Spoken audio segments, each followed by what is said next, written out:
هجر دوست من دسا ای برودارا هجر دوست من دسا ای برودارا رمضانی مجی خیر و پتوبه مجی نازل بونی قرآنی بارز بخیر بی مجی روش و تقوی بیسان تو شرشی لدجی نفس و شیطان تو شرشی لدجی نفس و شیطان أي أخوة بخير أي ما شاء الله سلام الدنيا أي ما أخوان شاء الله وي هربجي وي يا ربي بدنك هرب أورو تايبة أظن من الله من دزانيتي بخير من مستعيات ما مستعيات حاضر بقابلة تايبة هزار ويقيات قارم نقلي هاري والله. لقل دنجي ما شاء الله وخوشي وهيت ڕێسڵام هێلوی بەڕێز دەستان خۆش بێ هەموو ساڵێک ئاوا گەرم و گوڕێک دێخەنە و بەرنامەکان بەڕاستی سیمایەکی جوانتان بە ڕەمەزان بەخشیان دەستان خۆش بی هەر هەبن ئینشاءڵڵا ڕێسڵامان هەیە لە بە هەموو بینارن خۆشەویستی وادارم تاعاتوی هەموو لای قبول بی ئینشاءڵڵا ئێمەش بتوانین چەند کاتێکی خۆش و بەسوود بە بینەرانی خۆمان ببەخشین ئینشاءڵڵا آمين اللهم هروا دبي بخير سلام سپاستان دەکەین طبعا قلب ما مستعرب واري وما طبعا لەگەر مامۆستا ڕوانی تايبة بەڕێز و مامۆستا ڕێبواری بەرز و بەڕێز تايبة يا أخو حاضر كريم ها سنجوان تنسيقنا والله هەدی بتايبة مع مستعيات فول تمام ستايل مستعيات زۆر سپاس مەمنونم بە خۆتان تمام بين أو چاوتان ديزاين سنتي بيدرين بەڵێ بەڵێ أو ديزاين سنتي هبة تمام بين أو هبكين هبكما بزنا معي لبير مانسلو تام بيزك لا خونا شو بتشي وصن پشتان زۆر پێڕا دەگەن زياتر إن شاء الله قلا بخيراتي ما يا أخو مستعرب السلامة إن شاء الدنيا. الله وشي تولي مان بيه نانا ولا من زوانتر ما شاء الله لا تاني حيفردك والله الدنيا بيري عن كردين خلاص شو ما دام دي ما ميوانا كاين ما مستايكاني قلت لي تبير بين خلاص ما مستانا وزادي اوها رجع بس فيدي ورا متكتلات حماده يا ربي شو خفتي لي هر دي بير بين سري برايني هر بيريه هر روش هلاتنا كي روش اوابينا كهي راست عرب وكي كوتشوا 11 روجت هي ورا رمضان در باز بين هر تشتكي دسبيك كهي دموهي كهي إلا خودت نبت يعني 11 روش تمام بينات كتينات پاشی و 12 دا سر پاشی و 12 هر حوصه هيدي روش ما در باز بن خدينا كتكمرو في غافل بتقف روجت بيروز ومبارك ومهوان قدر جيران ما وصل لس در باز بتو دي ام بيجن اوه وكي قال جرال دف مد بيجن منطقه بادينا وي خولي بسري ما وربي ما بخلش نايك خولي بسري قرمان بسري يعني بجا إيش الله بشوانا نبي إيش الله كس شوانا نبت كو أف هيفا دار باز بت وبرب رحمة خدي ودلوفونيا خدينا كذبت والسلام عليكم ورحمة الله وبركاته سلاوی خواتان نبت ئەمڕۆژ پاشیف پێشکەش دەکەین با بەرگە و بابەتە جیاوازەکانیەوە بە هەماشی و میوانمان دەبێت و لەگەڵ مامۆستا ئایادیش لێرە کاتێکی خۆش بەڕێ دەکەین بەدەست و پەنجە زیێڕینەکانی هەردوو مامۆستایانی ئەزیز مامۆستا ڕێبوار و مامۆستا ڕوان ناویشان چەند جوان تەنسیقە لەگەڵ ڕوانە ڕێبوارە یاخوا هەر هەبن خوا لێکتان نعمته خالقتان نكا برادري باش نعمته خدي إن شاء الله هالبراب مينن خوا لە برایەتیان کەم نەکات بحثي دنگت خوش مكرن و ما مستعيد في دنگ خوش دت ما دابت بس باشه قال جرب بسيار وما تشيد بت بوچي كتش جن ناف اسلام دا باشه دنگ بيجي و سرود بيجي و دنگ خو قرآن بخينن بوچي نا كفنا برگوهت ما و ام گوهل نابين رپیدان نینه شرعا اسلام دا یعنی جی کمالگه ناهیلت وکی کچا مثلا بو گلتشتا رپی نایت دان پیش نویجی ها جنه ها چاویت اسلام دا شرعا چاویت یا بحث کرن اگر سرود آبیجن چاویت درست از الله مگوی خوب دته قرآن بخینه درست از الله مگوی خوب دته اگر درست بد بود چید ناف کمالگه دا اما نینن اگر نه درست بد جی ام نزانین دی بسیارش ما مستایقین خود حس کتف شبه بەڵێ مامۆستا ئاینی بێگومان لەم بوارەدا ئەوان شارەزات و پسپۆڕن قسە لەگەڵ ئەوان دەکەین بابزانین چۆنە کۆمەڵێک بابەتی دیکەش ینی پرسی دیکەش هەر ئەوە نییە وەکو دەنگ کاری ئافرەت تا چەند دەتوانێت کار بکات پێگەی ئافرەتیش لە نێو کۆمەڵگەدا لە ڕوانینی شریعەتی ئیسلامیدا چۆنە بۆ ئەم مەبەستا قسە لەگەڵ بەڕێز یاخود میوانداری بەڕێز مامۆستا هوشیار حەیدەر دەکەین. يا الله بەخێر بێ مامۆستا. سلام عليكم. عليكم السلام ورحمة بخير. الله وبركاته. يا أخوة بخير بي مام جان. يا أخوة بخير بي. خۆش بوو ساغ وڵسم باشی ئەو یەک دیدەناسن دیارە ئەمش مادەم بابن خۆش گیاردو مامۆستا. خۆش بوو ساغ الله يسلمك. بڵێ خۆش گیاردو تەواو. خوش geldin. خۆش بوو الله راضي olsun. سیدان دە جملا اللهم آمين. بەخێر بێ خۆش بیاڕ چاوکە قلق بخير. الحمد خۆش بیاخۆ گەلک خۆش بی رمضان واجي بيروز خدي قبيل كت يا ربي. لەنگۆش پیرۆز بی انشاءالله لەنگۆ لە گشت مسلمانان خوا قبول دەکە انشاءالله. ئینشاءالله زۆر سپاس زۆر سپاس. ما مستعمل دەستپێکی ئێمەژەک بابەتی کرد و هەندە تش دەفمە نەدیۆرن. ئەم دەزانین کایە درستە نەدرستە درستە کۆمەڵگار ڕێپێنەوەدەتیان هەموو شەرعەن نەدرستە هەموو ئەم ژێ دەست پێ بکەین گەلک دەنگ بێژ سرود بێژێت خوشمایەت هەین قورئانە پیرۆز تخینە دەنگی وانای خوش ئەم چینە جیهانێکا دی ئەم دیر کەویش قەرەباڵغیە دنیاە و مەتاع الدنیا و هەر تشتێکی دلێ مرۆڤی پێتەنگ بێت حتا سرود بێژیژی دەنگی وانە گەلک تایبەتە دلێ مرۆڤی پێڕەحەت بێت وەکێ مامۆستا ئەیادی کو ئەفشەڤە میێوانێمەیە بەس ئایا بوو ژن ڕێگە پێدراوە کە سرود بڵێ یان قورئان بخوێنێ پیاویش جێ بداتێ طبعا لە شەڕع لێن قسەی مەشهور هەیە دەڵێن ئافرەت دەنجی عەورەتە. طبعا دەنجی ئافرەتی عەورەت نییە بە مطلقی بە حکمەوەی کە مثلا لە زمانی پێغەمبەری صلی الله عليه وسلم ئافرەت قسەی کردێ و یان زۆر جار سەحابەکان چوینە لە خێزانی پێغەمبەری صلی الله عليه وسلم سوالیان کردیە بەڵام کاتێک کە دەیکاتە نەغمە و ئاواز بتەوێنێتەوێت تەسیر دەکا لۆیە لە شەڕعدا لۆ ئافرەتی جائز نییە کە گۆرانی بلێ هەتا ئەگەر قورئانیش بخینی دەڵێ ئەگەر هاتوو ئافرەتەکە قورئانی خوێندوو کەسانێک تەلەذوذیان یعنی لەزەتیان لە دەنگەکەی وەرگرت چونکی ئینسان پێغەمبەر صلی الله عليه وسلم دەفەرمی إن الشيطان يجري من ابن آدم مجرى الدم وەکو خوین لە دەمار دەسوڕێتەوە شەیطان مەبەستی چێ یعنی وەسوەسەی شەیطانی لە قەلبی ئینسانی دێو دەڕوا ئەو جاری وا هەیە ئینسان بە دەنگ متەئەسیر دەبی ئیوا هەیە بە شتێکشکە متەئەسیر دەبی ئەو جالۆیە گۆرانی گوتن بە نسبەت ئافرەتی لە ئیسلامدا بە تاتەن جائز نییە ئیلا ئەگەر بێت و لە ناو خۆیان بن ئافرەتان لە ناو خۆیان بن پیاوی بێگانە جێی لێ نەبی یاخود پیاوەکان مەحرەمی خۆی بن یاخود پیاوەکان مەحرەمی خۆی بن ڕەحمەت لە مردیت یان منداڵ بن چونکی لە زمانی پێغەمبەری صلی الله عليه وسلم دوو منداڵ لە ماڵی پێغەمبەری صلی الله عليه وسلم ئەجا دەڵێن جاریە یعنی منداڵێک کەوا بالغ نەبووبی دەفیان لێ دەدا و مناسبەك هەبوو وەختی خۆی لە جاهیلێت پێیان دەگوت یەوم بوعاث ئیدی لەو گۆرانیەی کە بە مستەلەحی ئێستا بڵێن گۆرانی باسی ئەو ڕۆژەیان دەکرد و باسی ئازایەتی و پاڵەوانەتی ئەو پیاوانەیان دەکرد کە وەختی خۆی با بڵێن شتێکیان کردیە ئەجا ئیمامی ئەبوبەکر هاتە ماڵی پێغەمبەری صلی الله عليه وسلم کە دەکاتە ماڵی مێردی کچی ئیمامی ئەبوبەکر زۆر پێ ناخۆش بوو فەرمووی ئەوە چییە مەزامیری شەیتان لە ماڵی پێغەمبەر لێ دەرێ پێغەمبەر صلی الله عليه وسلم فەرمووی یا ئەبابەکر وازیان لێ بینە لەبەرەوەی منداڵ بوون یەک دوای قسەیەکی غەڵەتیان نەدەکرد قسەیەکی بێشەرعیان نەدەکرد لە شعرەکانیاندا لە گۆرانەکانیاندا زەلەوەی پێغەمبەر صلی الله عليه وسلم عەفویدا و هەم جێژنەش بوو یان وەکو بڵێ جێژنە بەعزێ خصوصیاتی تایبەتی خۆی هەیە خصوصیاتی خۆی هەیە لۆیە پێغەمبەر صلی الله عليه وسلم ئیزنی پێدان ئەوجا بەنسبەت گۆرانی لۆ ئافرەتی وەکو بڵێ دەرکەکە بە یەکجاری قەپاتە وەچی باسمان کرد ئیلا بەو شەرتانەی لە ناو مەحرەمی خۆی بی لە ناو کۆمەڵە ئافرەتێک بی ئەو ڕۆکەش لە ئەفۆن مامۆستا ینی هۆکارەکە چی وەکو چۆن لە ڕوو شەرعیشەوە دەڵێ ئیلەتەکە چییە ینی مەسەلەکەوەیە کە پیاو پێی دەوروژێ لەبەر ئەوەیە کە باشە ینی لێرە پرسیارەشی دیکە دێتە پێشێ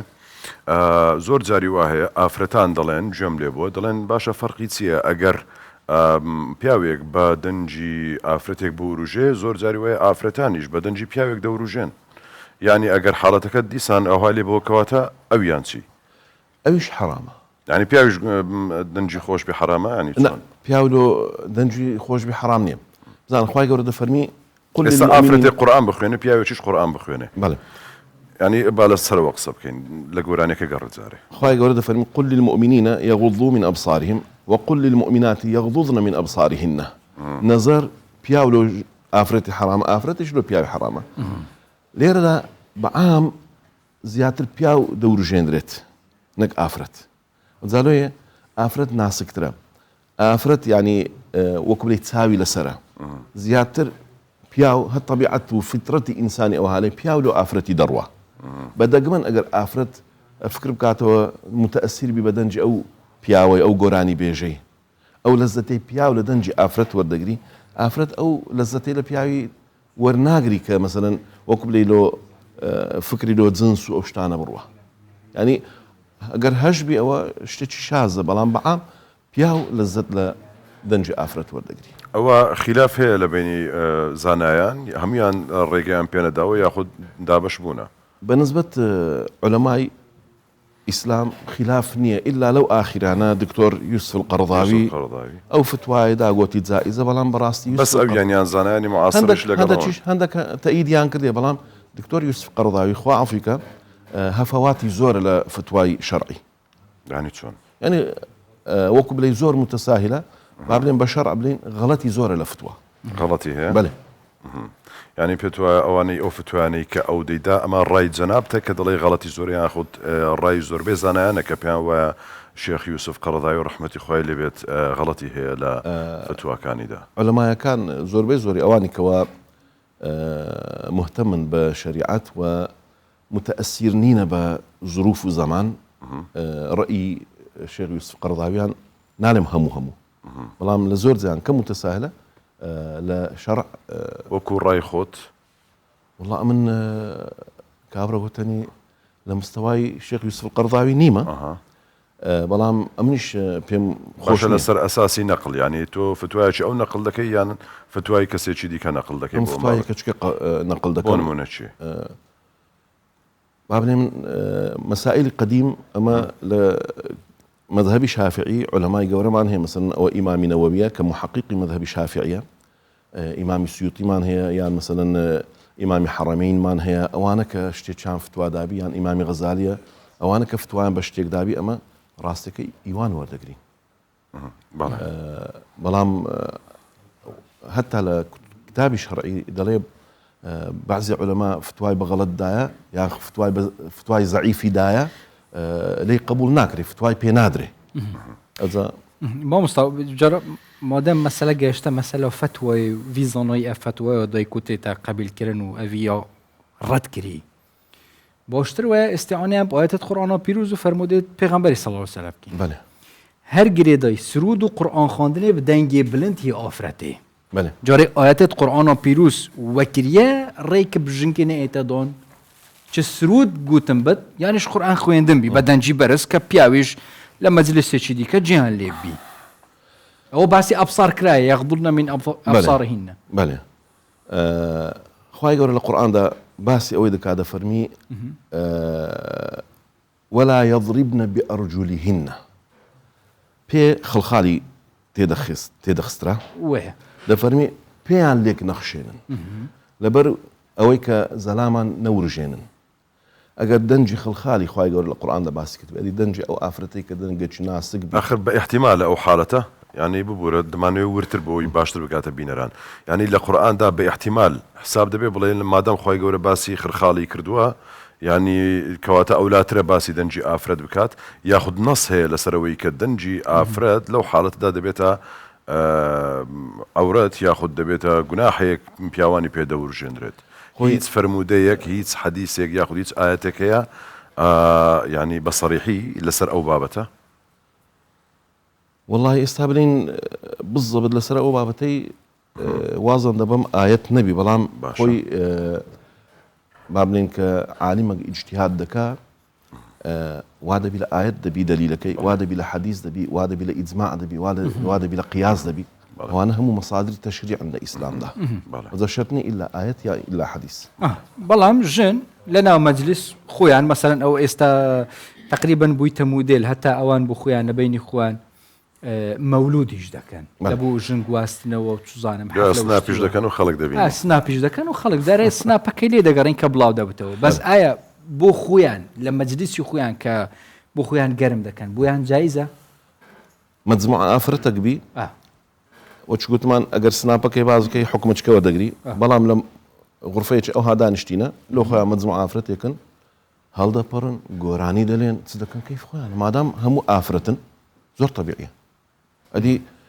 پێغەمبەر صلی الله عليه وسلم دەفەرمی کاتێک یەکێک زەواز دەکا ئەعلینوها بالدفوف دەفەرمی دەفی لەدەن ئیعلانی بکەن ئەوە لەو زەلامانە بەس مەبەستم چییە وەختی خۆشیە خۆ نالێن پیاوەکان ئەنگۆ خۆشی دەرببڕن ئافرەتەکان لە ماڵێش هەر لە دوور ژۆرێ دانیشن حەڕەکەی نەکەن باڵۆ خۆیان لە بینی خۆیان شایی دەکەن هەڵدەپەڕن گۆرانی دەلێن سرود دەلێن مەولود دەخینەوە زۆر طبیعیە بەڵام ئەگەر پیاوی بێگانەیان لە ناو بوو ئەو حکومەتچکەوە دەگری کە ناجائیزە یان سناپیان کرد و بڵاویان کردەوە ئەوە ناجائیز باشە ئەو بەنسبەت دەنجی ئافرەت ئەی سەبارەت بە پێشنوێژی ئافرەت چ کاتێک وە چۆن دەتوانێت پێشنوێژی بکات ئەوەن ئافرەت ناتوانێت پێشنوێژی لۆ جەماعەتێک بکات کە پیاوی تێدابی باشە بەڵام کۆمەڵە ئافرەتەک بوون دەتوانی پێشنوێژیان لۆ بکە وەکو ئەوەی کە گوتوان پیاوی لەگەر نەبی حتى لصلاة الزهرية كان مثلا عشاء 2 ركعتي أولية ومغرب 2 ركعتي أولية سبينان 2 ركعتا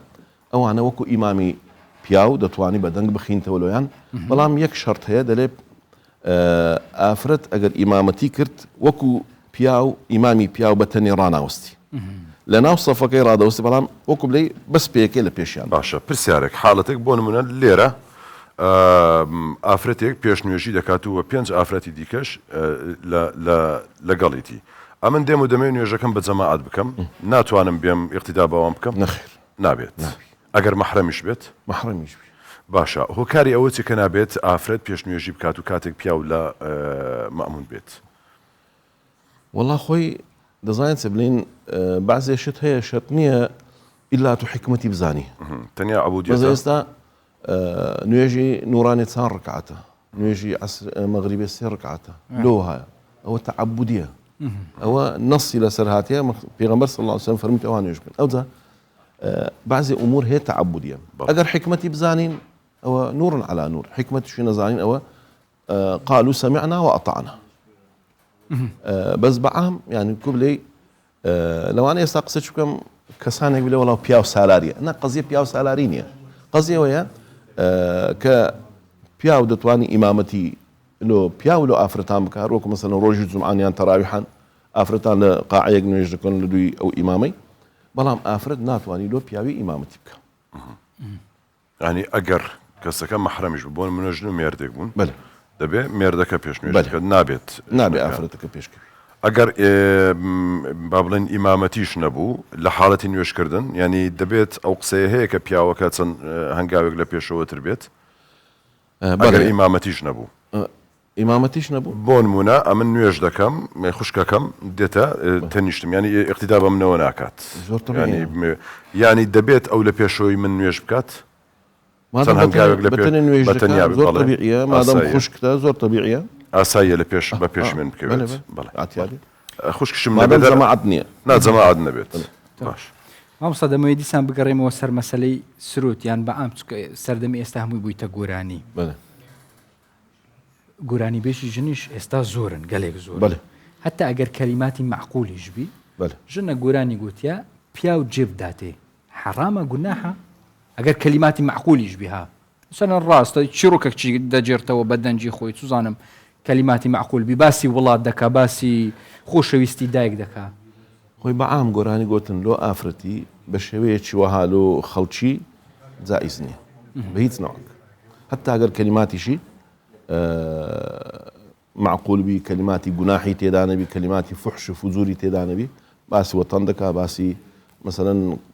حکایەتێکی چیرۆکێکی دەکا ئەوانە هەر چێک بی گۆرانی گوتن لۆ ئافرەتی جائز نییە باش بانکخوازی ماشەڵڵا پیاوی زۆرمان هەیە مامۆستا ئاینی زۆرمان هەیە کە بانکخوازیشن و لەسەر هەموو مسلمانێکیشەوەیە بانکخوازبی بەلغوا عنی وەلەو ئایە بەڵام بانکخوازی کە بەرنامەت هەبی لە شاشە یان لە سوشیال میدیا بەرنامەکەت هەبی بۆ ئافرەت جایزە ئەگەر بانک خوازبی وتار بدا خەڵکیش جێبداتی بە ژن و بە پیاو وتاری هەینینە وتاری هەینینە وتارەکەی دی تا پێ بکرێ بە شێوەیەکی حشمەت و چونچ بەڕاستی بەعزی جار هەیە ئافرەت بە ڕواڵەت محەجەبێ بەڵام خۆی وا دەڕازێنیتەوە لەوانەیە بە قەدەر سفورێک بەڵکو زیاتریش جەزاببی ئەگەر بێت و یعنی بە شێوەیەکی ڕێک و پێک جڵکە چوێ بە حشمەتی لەبەر بوو بە وعز و وتار و ئەو شتانە بدا طبیعیە بە هەمان شێوەی پیاوی هەر بابەتێک هەڵدەبژێری لە ڕووی شەرعەوە کە ڕاستە بوو پیاوکە باسکە بۆ ئافرەتیش دەبی والله ئەوجا بەعزێ شت هەیە ئێستا بەرنامج هەیە مثلا طبیە باسی وەکو بڵێ ئەعضائی تەناسولی پیا و ژن دەکەی والله نازانم ئەو ژنەک و دەتوانانی لە بەرامبەر ئەو پیاوی لا بنش باس ئەو شتانە بەڵام دەتوانێت ئەو زۆرش ئاسایی لە ڕووی علمیشەوە باسیش دەکا و کێشەشی نییە ینی ناڕێکە و یعنی طبیعەتی سەلیم ئەوەی تقبل ناکە ئەوجا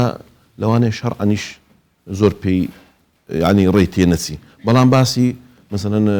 ئافرەتان دەکا لەگەر مثلا منداڵەکانتان وابن لەگەر مێتتان وابن یا مثلا ئافرەتینە ئەو هاوکن هەر بە نمونە بینەوە بۆ نمونە پیاوێک مامۆستایەکی ئاینی باسی سەررجەی دەکات لە بوو پیاوان و ژنانیش جێدەنی لە ئەوەی شارەزا بن لەو بابەتە چکە زەواجە و ئیتر ئەوە سونەتی پێغەمبەر صلی الله علیه وسلم ژنیش بە هەمان شێوەی پیاوی کە معلوماتی ڕەنگە ئەو هەندێک معلوماتی پێبی کە ژن شارەزانە لەو بوارە یان عایشە خودێژە ڕۆزی بش پێغەمبەری وەرگرتمە صلی الله علیه وسلم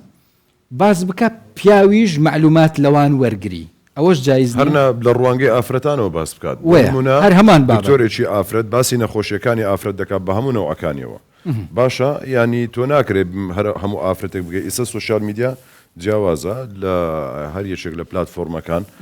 دەتوانێت لەوێەوە هەر ئافرەتێک لە ماڵۆ بیاوێت زانیاری وەربگرێت سەبارەت بەو باسی کەتیدا سێری و ئافرەتە بکات بۆ ئەو کێشەی تێدا والله وەچی دەڵێ عموم البەلوایە وەچی گوتم کابرا گوتنی ئەو شتە زۆر ناڕێکە بەڵام ئەوڕۆکە فعلا ئەو ئافرەتە دکتۆرەیە دێ باسی شتێکی والە دەکە تا حدەک ینی ڕێ تێدەچی وەچی جەنابتان گوتتان کە ئەو زیاتر شارەزایە و زیاتر وەکو بڵێ لە مەسئلەکەی دەزانی و دەتوانی ریسالەکەی خۆی بگەینی ئەو ئەگەر لەو بابەتەوە وەکو بڵێ ڕێ پێ بدرێ بس نالم يعني هر فطرة وكبلي إنسان شرمنا خاصة آفرت أو زالوا أوروكا تمشادك بعض الشيء هات بيش ورودة دا بيشان نوع كبو استا يعني خلقك وكبلي عندك انطلاقي كديو لو حدودي درتك شرعت باس دەکا مثلا شەڕ بۆچونە ئەو ئینتیلاقی ئەو خەڵکە سەبارەت بەم بابەتەوە زانایانی معاسریش لەگەڵ ئەمەنین یاخود تۆ مەسەن ئەمە بۆچوونی خۆتە سەبارەت بە هەندێک بەشێک لە زانایان وەرگرتو و نەقلی دەکەیت ئاگام لە زانای معاسرین نییە بەڵام وچی گوتم ئەوڕۆکە وەزع گۆڕایە وەچی زاران نمایە پێشان مثلا ئەمە کە منداڵ بووین دەیان گوت تەلەڤیزیۆن حرامە ئێستا کار لە تەلەڤیزیۆن و ساحن و ئەنتەرنێت وانە نمایە ئەجا پێشان زۆر شت هەبوو وەکو بڵێ نەهات بۆ واقع لێ فتوای حرامی هەبوو بەس ئێستا کە بازێ شت لەوانەیە ڕێی پێ بدرێ لەبەر ناعیلاجی هەروەکو مەسەڵەن دەبینی دەڵێ جائز نییە ئافرەت بستەکەن دکتۆری پیاو بەڵام کاتێک کە دکتۆری ئافرەت لەو ئیختصاسی نەبوو مەجبورە ئەوەش ئەگەر لە بابەتی مەجبوری دابنین لۆ ضرورەت مامۆستا ڕەنگە ئێستا کچێکیان ئافرەتێک کە ئیش و کاری هونەربی و ئیش و هەموو شتێکی لەسەر دەنجی خۆی بێ ئێستا بڵێ ئەوە غەدرە لێم دەکرێت لە ڕووی شەرعەوە وەڵامی شەرع و ئیسلام بۆ ئەو ژنانە چییە مەسەڵەن باشە ئەو ئافرەتە لۆ ئیلا ئەو ڕێی هەڵبژاردی ئایا ڕزق پیاکردن نەمایە ئیلا دەبی بەو نەوعیبی ئەدێگەر کابرای گوت وەڵام من عراقی نەفرۆشم کاسبیم نییە ئیلا دەبی ئەو دوکانێ دابنێ حەڵاڵە هەیە مەسەن بڵێ لەبەر ئەوە لێتان حرامە خوا شتێکی تایبەتی بوتان داناوە کە ئەوە ئیتر مەجای ئیش و کاری ئافرەتی زۆرە ئەوڕۆکە زۆر ئافرەت ئیش دەکە تەڕان نالێن هەمووی هەر حەڵاڵە ئیش هەیە لە ئافرەتی هەتا لە قیافە و لە وەکو بڵێ جسمی ناوەشێتەوە بەڵام ئیشەکەی دەکا ئەو شتە چکەیە ئەمما گۆرانی گۆتن ئیش نییە سرود بيجيش أو من بشكل بلى أفريقيا بلى. هن سرود دلين ومداح ومديح والله إذا مديحة وسرود وقراني فرقي نية بله بس أون ده قرانك لو أنا كلماتي شي خراب بي قراني بيجك لو أنا أفرتك وكم لي خوشي دانا بوشي أو جناحك زيادة ترى تمام خدش ترازي بت ما مصا سپاس ما مستوى الشيء قالك سباز بوتا برسف قالك طرون وواضحا طيبة تجاوي تو بحس خدي خير بنويست ما مستوى وآخر نقول قالك موفقتان ما خدش ترازي بت الشلا قالك بخير تتساو هر سر دنگ خوشي او جماعة اقاتان ليبو بري بري قالك بخير سرساوان يا اخوة بخير سرتساوان هر بج يا اخوة بخير وي ما مسجان هر بج ما يا ربي ساوكم هر جبر هندي جي تجارة بس یک جار تمني بخير. پاشی و همیا سر چاوا ما مستقل بخیرات تمني پاشی و همیا از بجم بری 3 سال بی جاره که بتنی مهوانه که مسرود بیجک اگر نه چجورا ما جنو افراد نه اینا جاش بر هندی جی ما مستعیات بله باو دنگ تایبتا طولای هموی بکو خلق بیسی بوی نبی دنگ جیب داتا دنجی افرادی گۆرانیە کەیە ئەی خوددا هاتوو مەقاپی تۆ بەدەم پارە الله اکبر ئەوە شتێکە ئاوازەکە هی باوکی کاک زانایە بە ئەمەلا ئەنوەریە بەڕاستی شتەشی خۆش و ئەوەیە تا ئێستا هەر زیندووە پێشکەش بە ئێوە و بە بینەرانیشی دەکەین ئینشاءڵڵا ئەو جا جگەلەوەش دوایی شعرێکی مەحوی دەخوێنمەوە پاشان تۆش نابێتە دوێت کە تەواوم کرد شعرەکە ئەو زۆت و ئاشکرای بکەن شعرەکە چییە؟ دواتر دواتر یا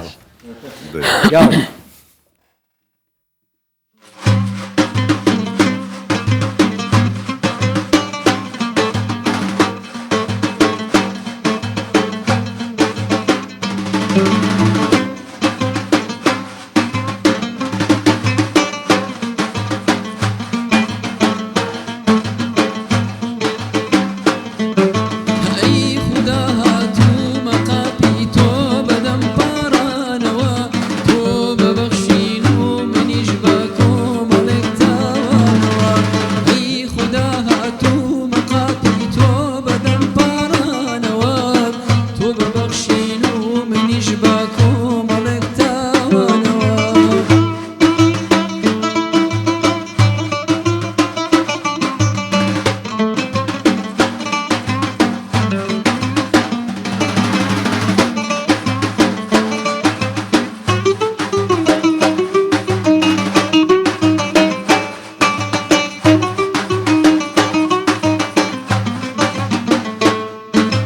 ناومێدنا بێ پشیمانی کە تۆی بەخشندە بێت گەر لاس فەرمانی تۆ باوەڕبەتین و بەندە بێت ناومێدنا بێ پشیمانی کە تۆی بەخشندە بێت گەر لاس فەرمانی تۆ باوەڕبەتین و بەندە بێت ئەی خوددا هاتوو مەقاپی تۆ بەدەم پارانەوە تۆ بەبەخشین و منیش بە کۆمەڵێک تاوانەوە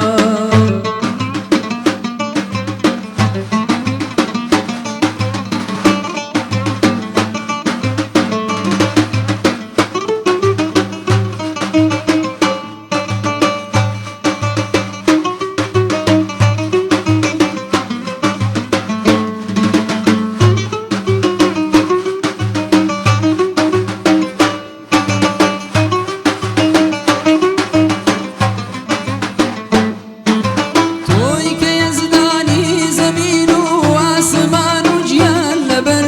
هەرچی تۆ نەیکەی بەبێ فەرمانی تۆ ناچێتە سەر تۆی کە یەزدانی زەمین و ئاسمان و گیان لەبەر هەرچی تۆ نەیکەی بەبێ فەرمانی تۆ ناچێتە سەر ئەی خوددا هاتوو مەقاپی تۆ بەدەم پارانەوە تۆ بەبەخشین و منیش بە کۆمەڵێک تاوانەوە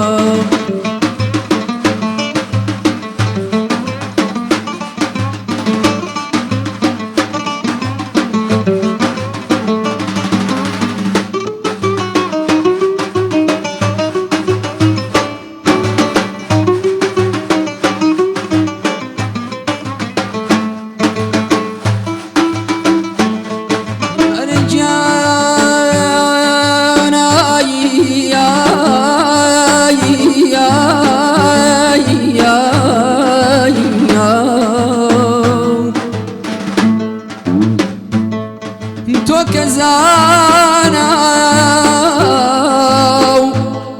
ناسي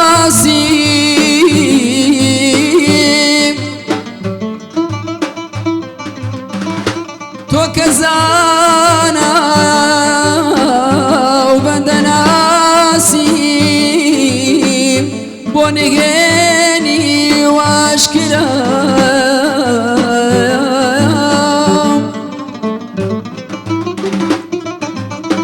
خود زاني قر لكم لا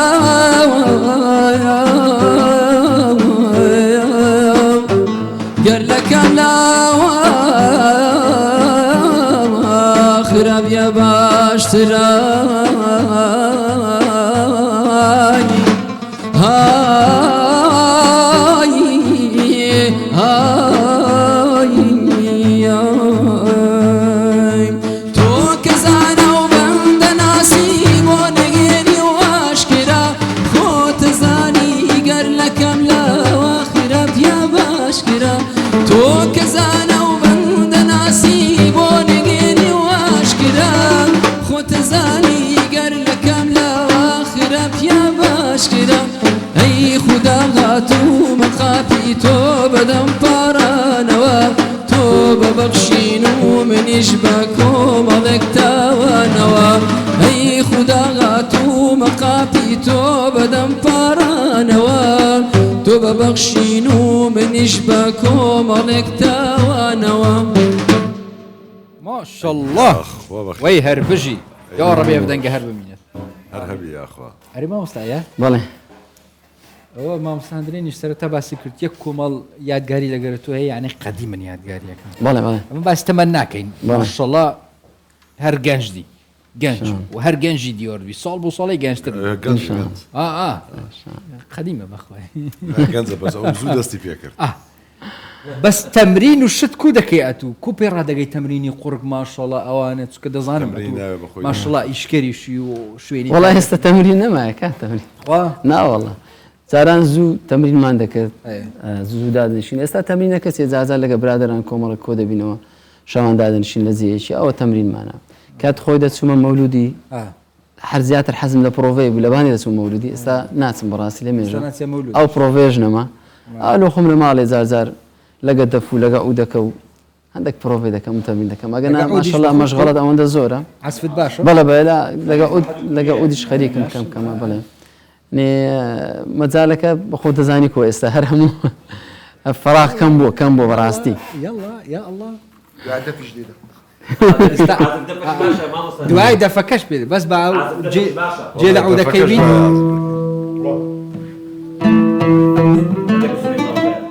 الله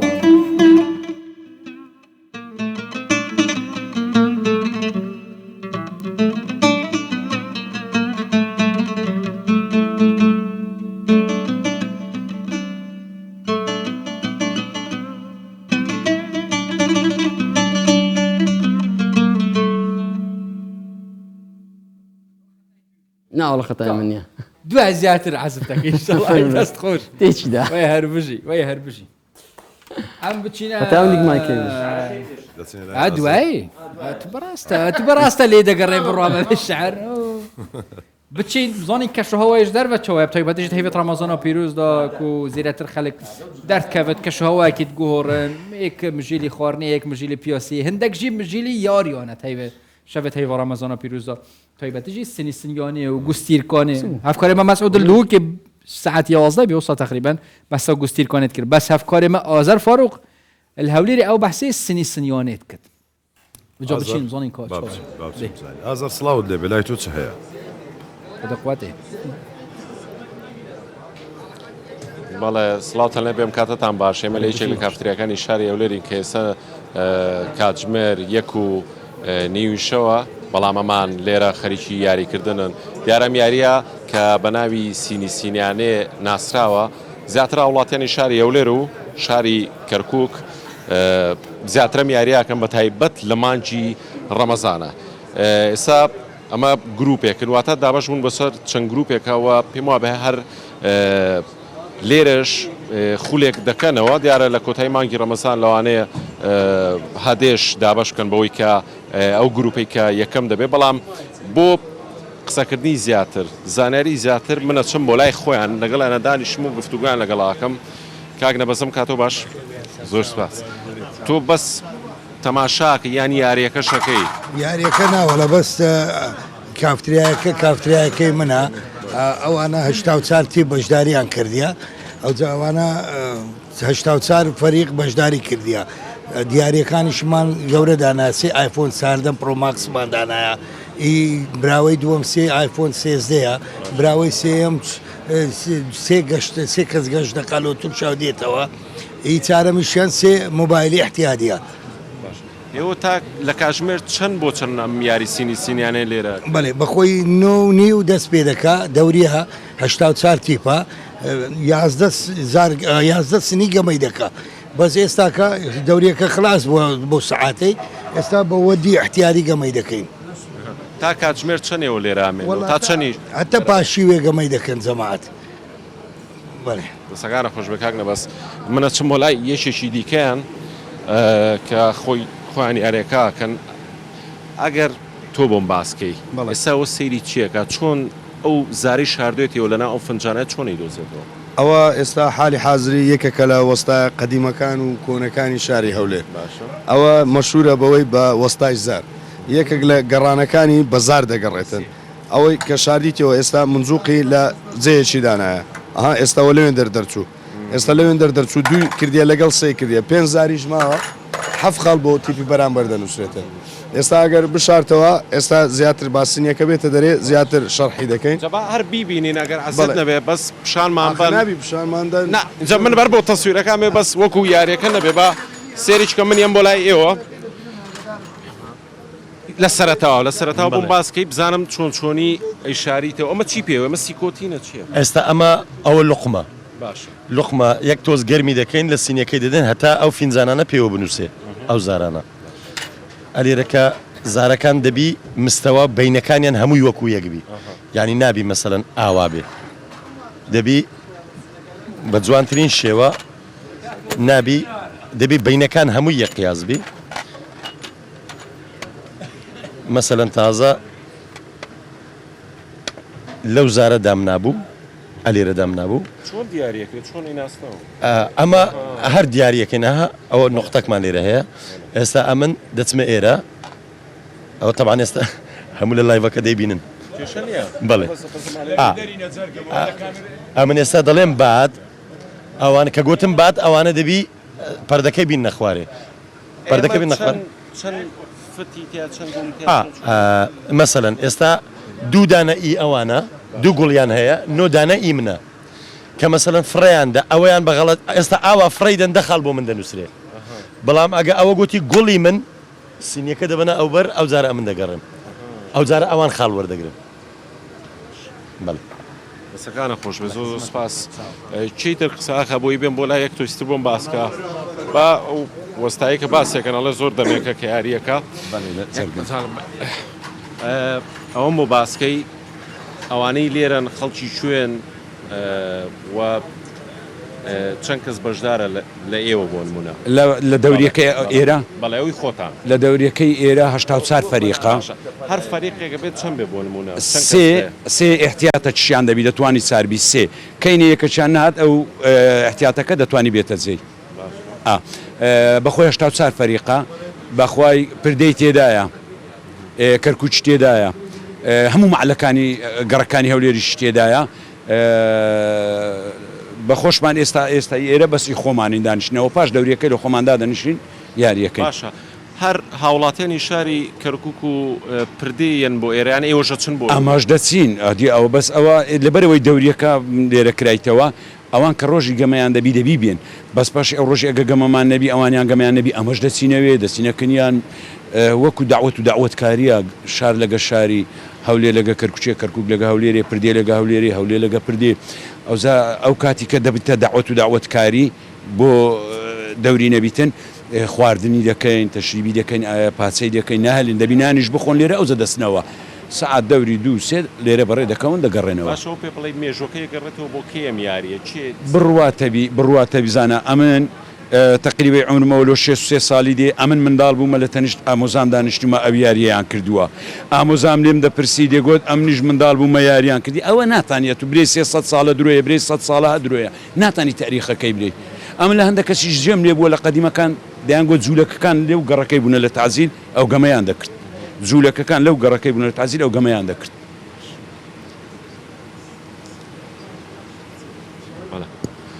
بەڵێ ئێستا یاریەکە بەردەوامە ئەگەر چمە بکەیت زۆر باشە تۆ جلەکانەوە پێما بێ ئاڵای کوردستانەوە نا؟ چێگەین تۆش بەشداری یاریەکەکەی؟ بەڵێ ماش بەشداریمان کردووە دوو گەمەمان بردەوە گەمەکمان دۆڕاندیە باشە تا کەی بەردەوامە بن؟ حتا پاش ڕەمەزانی بەردەوامە لە دوای ڕەمەزانم یاریە ناکرێ؟ بابە دەکرێ بەس پێش شەوان زیاتر باشە ئەو جلانەش یانی ڕەنگێکی جیاوازە تۆ بە بەردەوامی موشەیت بۆ ئێرە ئەو جلانە بەرەکەی؟ هەموو کوزیی کوردی لێ بەدەکەم بەس ئەوڕۆ ئالای کوردستان ئەوم بۆ باسکەی یعنی خەڵک بە تایبەتی بۆن کە جلی کوردی لە بەرەکە یەک ڕنگ لە بەرەکە بەڵام ئەگە بێتێرەوە یەک ڕنگ لە بەرەکە بەڵام توێ سەبوون مونە ستایلێکی جیاوازە ئەم ستایلە خۆت داتهێناوە یان کەسێک بووە بژە باوکم بۆی داناوە باڵێ سەسەکانە خۆش بێ بەڵێ ژوان هەندرێن ئەوە یاری سینیانەیە وەکو لێرە ئازار ئەتوش دەزانی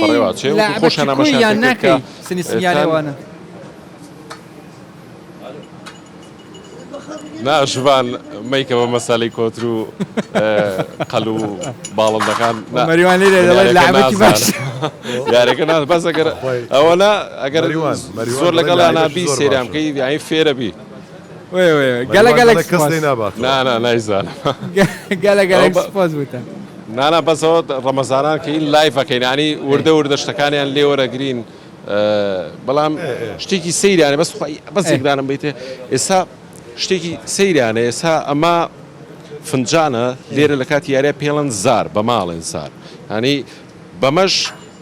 بونجوقی پێما پێڵەن ئەمەش کە زارەکەیانی ناوەکانیان تۆزە عکس کردوەوە دەست خۆش ئێستا وەکوی بینەوە یاریکردن بەردەوامە بە تایبەتیەوە پەردێش پیان بۆی تیپی بەرامبەر باش خۆت کەشف کرد برا گەلە سپاس سەفەری مازەر فاروق بەیانێری هەڵبەت کاتێر شوێنە بێ زانەرەکان بزانین گەلێک سپاس هەر بژی بەڕاستی و قسایخانەیەش زۆر خۆشە کللتوریە قەرەباڵغا هەر شتەک و ڕەنگەک و کللتورێک ئەو زۆر جوان چی بەرجی ڕەنگا و ڕنگ ئەوە لە هەمووی جوانتر بوو زۆر تایبەت بوو سنیانەکەی لی گەڕێنەوە بدووری نەمەش جلکی کوردی پڕەنگی ئەوڵای کوردی بدووری نەمەش ڕاست لێرە ئەو لە ناو دیکوری ئەوە دەبین تێکەڵ دەبین لە ناو دیکوری تێکەڵ دەبین بابەتێت نافپاشی بێدانە بتنێ بابەتێکی شەرعی ئیسلامی یانژی بابەتێکی تەندروستی یانژی بابەتێکی گرێدای تەخەکێ بەلکو بابەتە تێنە دیارکردن ڕاستەژیت گەل مێوانە یعنی هەمی ئالیەکی و ئەم هەوڵدین مهوانێت تایبەت و ڕەنگاڕەنگەم بینین و گرێدای ژیانە کۆمەڵگەیە ئەو پرزگرێک و ئاڵۆزیەت هەین چارە سەریەت هەین ئەم بەحەس بکەین یەکێک لەو شتانە کە بەڕاستی لەو ئاخیرانە لە کۆمەڵگەی کوردی و بەعام لە ڕۆژهڵاتی ناوەڕاست زیاد بووە تەلاق و جیابوونەوەی ژن و مێرد کەیسێت تەلاقی گەلک زێدەنە هەرێکژی سەر هەندێک سەبەب هەندە جۆرە گەلەت دەم بەحسکردن کەیسی جیابوونەوەی ژن و مێرد هەبووە لەسەر شتی زۆر بەسیط بووە یعنی ئەوە بووە دوو کەس دوو کەلیمەی خێریان بوو بڵێ ڕەنگە لێک جانە بنەوە بۆچین دەزی دەبیە هۆکار هەیە ئەمە قسە دەکەین لەسەر ئەم بابەتە بابزین هۆکارەکان چین بۆچی ئەم ڕێژەی تەلاقەکە شارەزان بە دەردێکی کوشندەی نێو کۆمەڵگەی ناو دەبن گفتوگۆ دەکەین بابزین ئەمە بۆچی وای لێ هاتووە ئێستا جیاواز لە ساڵانی ڕابردوو تا دێت ڕێژەکە بەرزتر دەبێتەوە خدا حەسکت پارێزەرێ ڕەوشکار بەڕێز ڕێکان دێت گەلمەدابێت گەلە بخێر هاتی ڕەمەزاناتەشی پیرۆز خدای قبیل کردی یا ڕەبی باشی گەلە بخێر پیرەتی کاکایادی بناسی برادرن یان ئەوە بتانوتای مامۆسایە لێرێ من خۆم دەرسم لای ئەو خوێندەوە منش تارژانم تارەکەم دێناوتر بەرنامەکەمان خۆش کابینە عودەکەی نارە بابا واز لە مۆزوعی بینە بابچی لێرە حاضریشە یعنی هەم محامی پارێزەر و عازفیشی پێشەوەی ئەوە بووم ینی بمە پارێزە لای مامۆستا دەرسم خوێندووە ماوەیە لە شوێنی ترش دەرسم خوێندووە لەوەش نەمزاناشی بۆ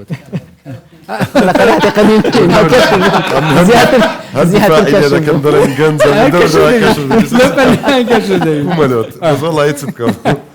باش بوو تەڵەبەچی مامۆستا والله بیرم نەما ئێستا ماشەڵڵا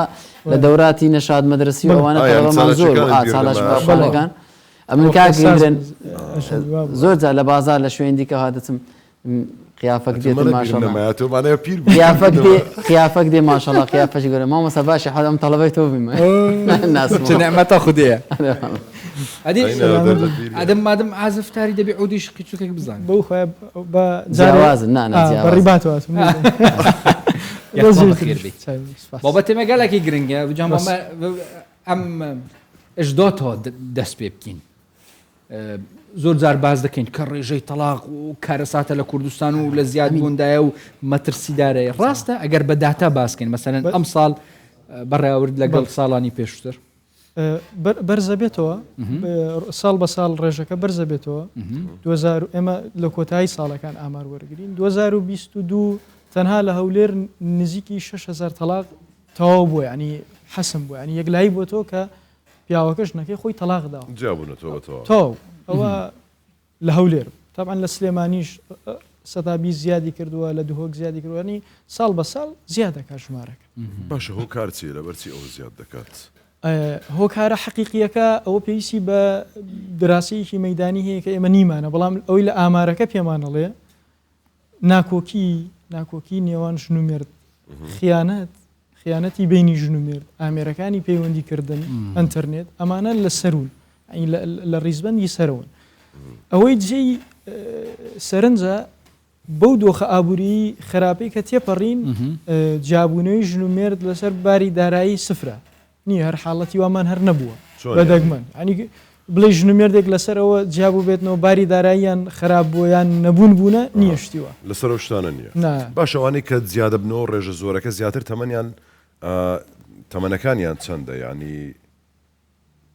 هەموو تەمەنێکی تایە بەڵام خۆشی یەکێک لە ئەسبابە سەرەکیەکانی جیابوونەوە کە ڕێژەکەی زۆر زۆر ئەگات 1300 حاڵەت لە ساڵی 2022 جیاوازی تەمەنە ئەنی پیاوەکە بە تەمەنە کچێکی گەنجیانداوە پێی نەگونجاون یا مناڵێکیانداوە بە پیاوێک نەگونجاون ئەوش ڕێژەکەی هەر زۆر زۆرە بۆ خۆی جیاوازی تەمەن سەبەبێکە بۆ جیابوونەوە ئەی مودەی نێوان ینی مودەی زەواجەکە چەندن بە زۆری ئەوانەی کە جیادە بنەوە هەموو کاتێشتدا بۆ منە بڵێن ئەوە 2 ساڵە ئەوە مانگەکە ئەوە 20 ساڵە سازیان لەبەری ڕێژەکە زۆر بووە هەموو ئەیکی تیا هەیە ئەمڕۆ زەواجەکە 2 ڕۆژ 3 ڕۆژ دوای دێتەوە داوای جیابنەوەکە هەیە 20 ساڵ 25 ساڵە بێکەوەن دێن جیابنەوە ینی هەموو شتێکی تایە ئەنی تای بووە زیاد لە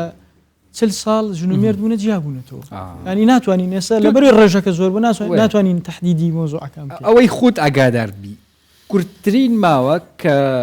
کچەک و کوڕک زەواجیان کردیەوە کورتترین ماوە دوای ئەوە تەلاق درابی 24 کاتژمێر ئەرێ وەڵڵا 24 کاتژمێر دوای ئەوە تەلاق بەڵێ حەسم کراوە نەک دانیش بەڵێ هەری ئەوە باسی مۆزوعەکەم کە یەکلایی بۆ تۆ ئەگەر نا ئێمە تەلاق ئەکرێ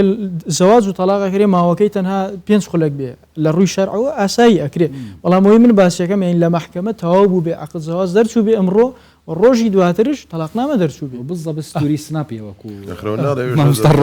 بزە بەستوری سناپی 24 ساعت تەواو دانێکی تر دیار بوو مەسەلەکە لەسەر چ بوو ئەو زەواجیت کە باسیەکەم ئەوە مۆزوعێکی عشایری بوو هی منتیقەیەکی هەستیار بوو ئێستا ناتوانم بیلێم باشە مێڵێ ئەبوو وابێ باشە ینی بەشی کۆمەڵایەتی لە دادگاکاندا هەیە بۆی پێشەوەی ئەم حاڵەتی جیابوونەوەیە ڕووبدات هەوڵێک دەدرێت یاخود لە ڕێگەی دادوەرەکانەوە یاخود ئەو سوزانم ئەو ڕێکارانەی کە هەندە لەو دادگادا هەمیشە هەوڵ دەدەن کە جیابنەوەکە ڕوونەدات ئەمانە هیچ کاری خۆیان دەکەنە دادگاکاندا سەر ڕای ئەوەش ئەم ڕێژەیە هەیە بسازیان ئێمە دوو جۆرە تەلاق ینی بە شێوەی کەوتون و نەکەوتن هەیە لە دەرەوە ئیشەکە بووە تەلاقەکە کەوتووە دێتە محکەمە هیچمان پێ ناکری بووە لە دەرەوە واقعەکە ڕوویداوە ڕووداوەکە ڕوویداوە پیاوەکە تەلاقەکەی داوە دێت لە محکەمە تەنها پارچە کاغەزێکی بدەنێ بۆی نفوسیان لێک زیاکەینەوە بەڵام ئەوەی کە دێت و مشکلەکەی دێنێت و عرزیەکە بۆ محکەمە ئەوە ڕێکاری هەیە لە محکەمە توێژەری کۆمەڵایەتی هەیە زۆر جار محکەمە یەکێک لە ماڵی کچە یەکێک لە ماڵی کوڕە ئەکاتە حەکەمەڵێ ئێوە نوێنەری من بن بڕۆنەوە مشکلی حەلکەن ئەگەر پێتان حەل نەکرا سەبەبی حەل نەبوونەکەشم بۆ بێنن کێ زۆرتر خەتابارە بۆم بێنە بزانم بۆچی سەبەبەکانم بۆ دیاریکە ئەو ڕێکارانە هەیە لەو ڕێژە زۆرەی کەەوە باستان کردووە لە هەرێمی کوردستان بە هەولێریشەوە کە لە زیادبووندایە جیابوونەوە و تەلاق زیاتر ئافرەتانن کە داوای جیابوونەوە دەکەن یان پیاوانە ڕێژەکە ئاخر دوو شت سێرکە تەلاق و جیابوونەوە لە ئێمە فەرقی هەیە لە ڕووی یاسایەوە تەلاق سەد لە لای پیا ئافرەتانن کە خولع دەکەن یا خولع و جیابوونەوە پیاوانێکن خولع و جیابوونەوە پیاوانێکن و تەلاقش ژنانێکن و تەلاقش پیاوانێکن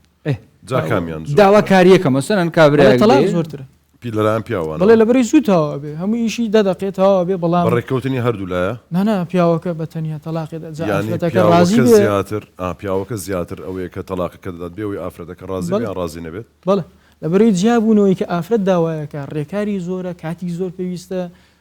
وەکوتم محکەمەتیایە ئەچێتە قوڵاییە جاروای بە ساڵ و نی و 2 ساڵ تاوە ئەخر بۆی تێگەیشتێک هەبێت مادام ڕێکارەکان وایە دەبێت لەلایەن پیاوانەوە بێت بۆ ئەوەی ئاسانکاری خێراتر ڕوو بدات ینی ئەمە مەرجە هەموو جار ئەمە لەسەر داوای پیاوان خۆیان بوو بن یان ڕێککەوتونە لەگەڵ ئەشێ ڕێککەوتە بن بڵێ تەلاقم بدە مەسەلەن زۆر جار ئەو وەختە سیخەکەی ئەگۆڕێ هەندێک جار ژناگۆڕمسان لە هیچم نایە وەرە تەلاقم دە بۆی زوو نەجاتم بێ بڕم بە ژیانی خۆم ئەوش ئەشێ ئەوش ڕوو ئەدا لەوانەی کە باست کردووە چی خۆت یان ئەوانەی ئاگادار بووی سوۆسیال میدیا هەتا چەند هۆکارێک بووە کە ژنومێت لێک جیا زۆر هۆکارێکی ئێستا ئەتوانم بڵێم لە ڕیزبەندی یەکەم ڕێزبەندی یەکەم مەسەرەن چیرۆکەکان چین مەسەن هەستیارترین چیرۆکەوەتە بزانە هەستیاریتیانە لەبەر ئێستا من هەر خۆم بەیانی داوایەکەم هەیە لای حاکمڤیان ژنەکە دوو ڕسمی خۆی لە تیکتۆک داناوە کابرا تەقبولی ناکە لێ من عقلیەتم تەقبولی مۆزوع ناکە و تەلاقیدا تۆ ینی لەسەر ڕسمی خۆی پۆست بەڵێ ئەنێ و حاڵەتانە هەیە بەیانی ئەو داوایەمان هەیە من هی خۆمە کە باسێکم ینی ژنەکە ڕسمی خۆی بڵاو کردوتەوە بەڵێ ڕسمەکان ئاساین یان بەڵێ ئاسایی ڕسمی زۆر بەزەڵێ من تەقبولیەوە ناکەم ینی ئەڵێ قسەی بۆکەین زۆر خزم کەسی ئەڵێ من لە چەند ساڵە ژنومێردن ئەوانە 3-4 مناڵیان 3 بۆ 4 مناڵیان ئەتر ناڵێم ینی مۆزوعی موبایل و ئەنتەرنێت و ئەپلیکیشنانە زۆر ئێستا لە ڕیزبەندی یەکەم و مۆزوعێکش بە بۆنێ ڕەمەزانەوە ئەمە بڵێم ئەوانەی کە دێنە محکەمە مۆزوعی تەلاقیان هەیە بە تایبەتی ئەم قسەیان بۆ پیاوانە 199 پابەند نین بە ئەخلاقیات و قیەمی ئاینی خۆیان ینی پابەند نین بەوەی کە نەسعی لێ ینی هیچ کەسێک پابەند نییە بەوەی کە خوا بۆی داناوە تەلاقەکە بۆ شێوەیە بکات چۆن ینی مەسەلەن بۆ نمونە خوای ڕەبی تەعالە لە سوورەی تەلاق ئاەتی یەکەم ئەڵێ ژنەکانتان دەرمەکەن بە هیچ سەبەبێ بەس پیاوی ئێمە یەکەم شتەیکە ئەوەیە ژنەکە دەرەکانە ئەنی ئیلا ئەڵێ ئەگەر بە چای خۆت دیتت دوا لە ماڵی هاوسەری زیناکە ئەو وەختە بۆ تێدەریکەی ئەگەر نا ژن دوای تەلاقدانی ژەبێ لە ماڵەوە بمێنێتەوە هەتا عیدەیتەوە هەتا 3 مانگ 4 مانگ حسب نوعیەتی تەلاقەکە ئەبێ لەو ماڵە بمێنێتەوە دوایی ماڵەکە بەجێ بێڵێ ئەمانە کە خوا دایناوە شەریعەتە هەمووی فەلسفەی خۆی هەیە دوایی دێتە دی بەڵام پیاوی ئێمە یەکەم شت ئەیکا پێش تەلاقژۆی ژنەکە ئەنێرێتەوە ئەوە خەتای پیاوەکە یان ژنەکە بەخۆی دەستە ماڵی بابی ئەوەی زیاتر زۆربەی دەرەکرێت زۆربەی جار ژن دەرەکرێت ژن لە وڵاتی ئێمە ئەو ئیمکانیەتی نییە مادی و معنەوی هەتا کێشەی کۆمەڵاتی دروست دەبێت کامرا بچێتە ماڵی بابی باشترە ینی لەو حاڵەتە لەگەڵتان ماڵی باوکی نەبوو ئەچێتە شەڵتەرە لای دەوڵەتە مێنێتەوە ئەوانە وایە بەڵام من باسی حاڵەتی زۆری ناکەم ینی پێش شەرع ڕێکاری داناوە بۆ تەلاق باشە لێیان دوورکەونەوە نەسیحەتیان کە نازام چی پابەند نین بەوە ئەخلاقیاتش ینی پابەند نین بە ئەخلاقیاتە وازە دینەکەش بێنە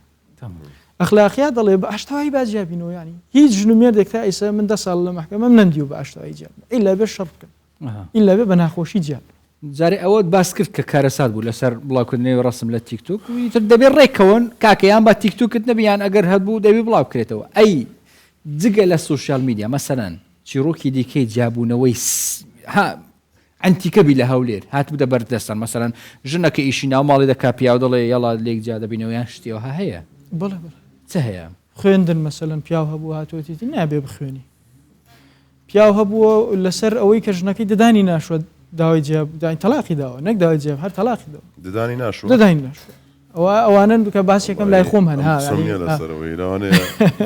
ئەوانە لای خۆم ژنەکەی گوتە کاکە تەلاقم مەدە دوودانم دەشوم بزانە من وەک وتم ئامارە چەند ساڵت دانی نەشوە بزانە سەرەتا من پێم سیر بوو مۆزوعانم پێ سیر بوو وەکو جەناب لەسەر چۆن پێت سەیرە بەس ئەگەر چوویتە ئەمقی ژیانەوە سێرەکەی بە جدی کاریگەرە یعنی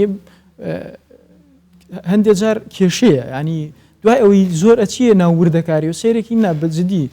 مۆزۆعی دانەشتن و بۆندەم و ئەنی ئەمە ئەو سەبەبەیە کە پیشانی ئێمێدا بەڵام بەجددی لە ماڵەوە کێشیتر لەوانەیە پیسپۆ خەڵ بێ بەجددی و تەلاقش ئەو کارە ساتە گەورەیە نییە کە ئێمە بیری لێکەینەوە نابێ و نازانم ها باوەڕکەم حەلێکی زۆر باشە ئەو حاڵەتانی کە دێنە محکەمە زۆر بێ توانم لەم 1970 تەواو ینی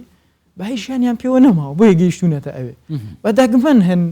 بە دوو قسەی خۆش ئەچنەوە لای یەک ئەنیەوەی کە ئەگاتە ئەوەی بێتە بەردەمدادگا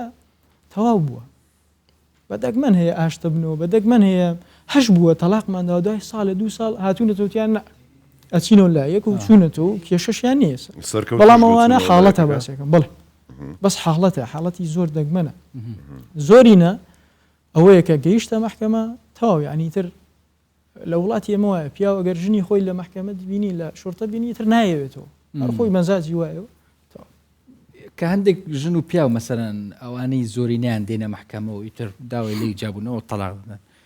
دوای ئەوە دەبتە مشکیلە لە بینی دوو بنە ماڵە و دوو ماڵیان ئیتر تەواو لەوێ کۆتای پێدەین هەر ناڵێم زۆر سەیرە لە وڵاتی ئێمە تایسە تەلاقی ئاشتەوایی نەبووە بەڵام عکسەکەی هەبووە تا گەزەلام کوشتن گەیشتووە هەتا 7 نەفەر لێک کوشتن ڕۆشتووە لەسەر ئەوە لە هەولێرێ بەڵێ لە حاڵەتێک باسکەین ینی لە منتیقەیەک ناتوانین هەمووی ینی لە ڕووی یاسایە بێفمکن کوڕێک زۆر بە شەرعی و یاسایی و ئەخلاقیەت چێتە داوای کچێک عیلەکە لێکوڵنەوە ئەمە لە کوێ هاتووە بۆ هاتووە و نازانم چی ئێستا داواکەی لە لای ئێمە لە جینایەت 4-5 کەس کوژراون چواریان لە منتیقەکە کوژراوە یەکیشیان لە ناو هەولێر کوژراوە لە سەبەبی ئەوەی ئەڵێن ئەمە بۆ هاتوۆتە داوای تۆ لە چێکچەکە ئێمە لە کۆ ناسیوە ئەوەندە لە ئەمقی مۆزوعەکە ئێمە لە 2013 و 14 خەریکی ئەو مۆزوعین هەتا ئێستا تێنەگەیشتین بێجگە لەوەی وا منە لەم هیچ سەبەبێکی تر نییە بۆ کوشتنی و 5 کەسە هەرەوەی ئەو کوڕ زۆر بە شەر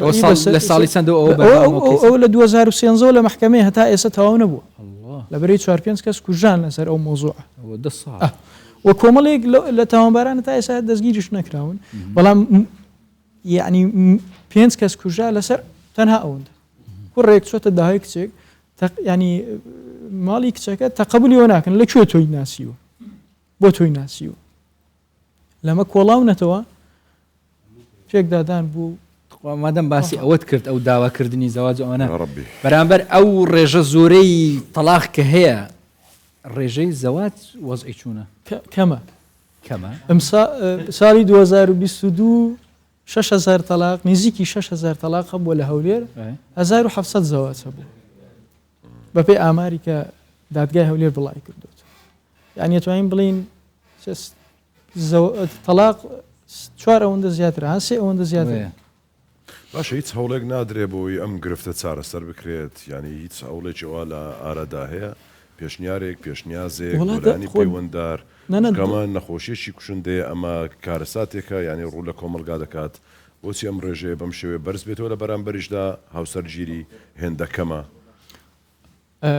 لە کۆی قسەکانی ئەو پرسیاری کرد من هاوڕانیم لەبەرەی پێم وایە تەلاق چارەسەرێکی زۆر باشە نەبێ مشکلەیە بەڵام دەوڵەت ڕێکاری زۆر باشی گرتووەتە بەر ئێستا لەگەڵ ئەوانی کە زەواجەکەن لەگەڵ فەحشی خوێن ئیجباریان کردوون بەوەی کە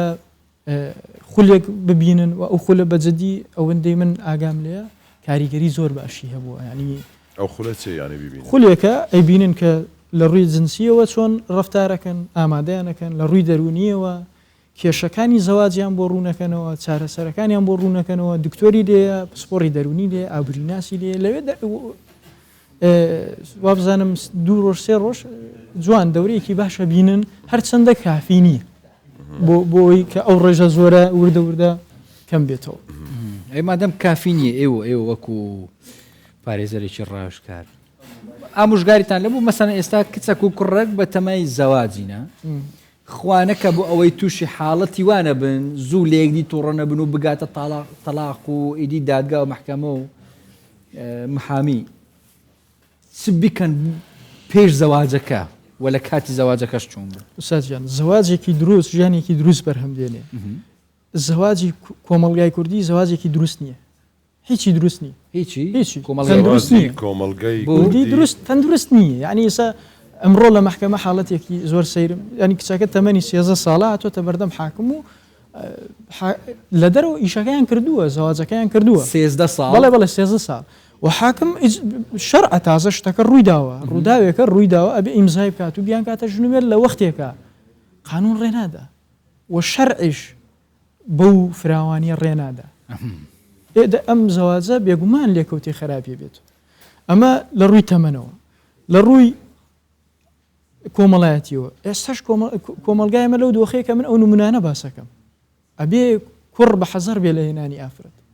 و ئافرەت شەبێ بە حەزەر بێ لەوەی لە شتێک لە هەموو شتێک لەوەی کە تۆ چۆنە چیتە داوای چۆنەی دۆزیتەوە تووشی کێشە نەبی نەکەوە ستریکێکی نردووە لە سناپچات هەمووی مشکلەیە پەروەردەی بەکارهێنانی ئامێرەکانی پەیوەندیکردن لە وڵاتی ئەمە سفرە کەس نازانێت بەکاری بێنێ بە دروستی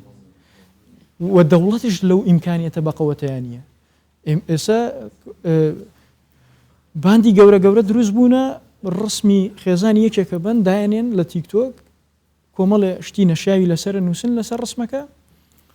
ئەو کابرای تووشی کێشا بێ لەگە خێزانی خۆی کە پەنا بۆ دەوڵەت شەبە دەوڵەت ئەو ئیمکانیەتی نییە ئەو تیکتۆکە بدۆزێتەوە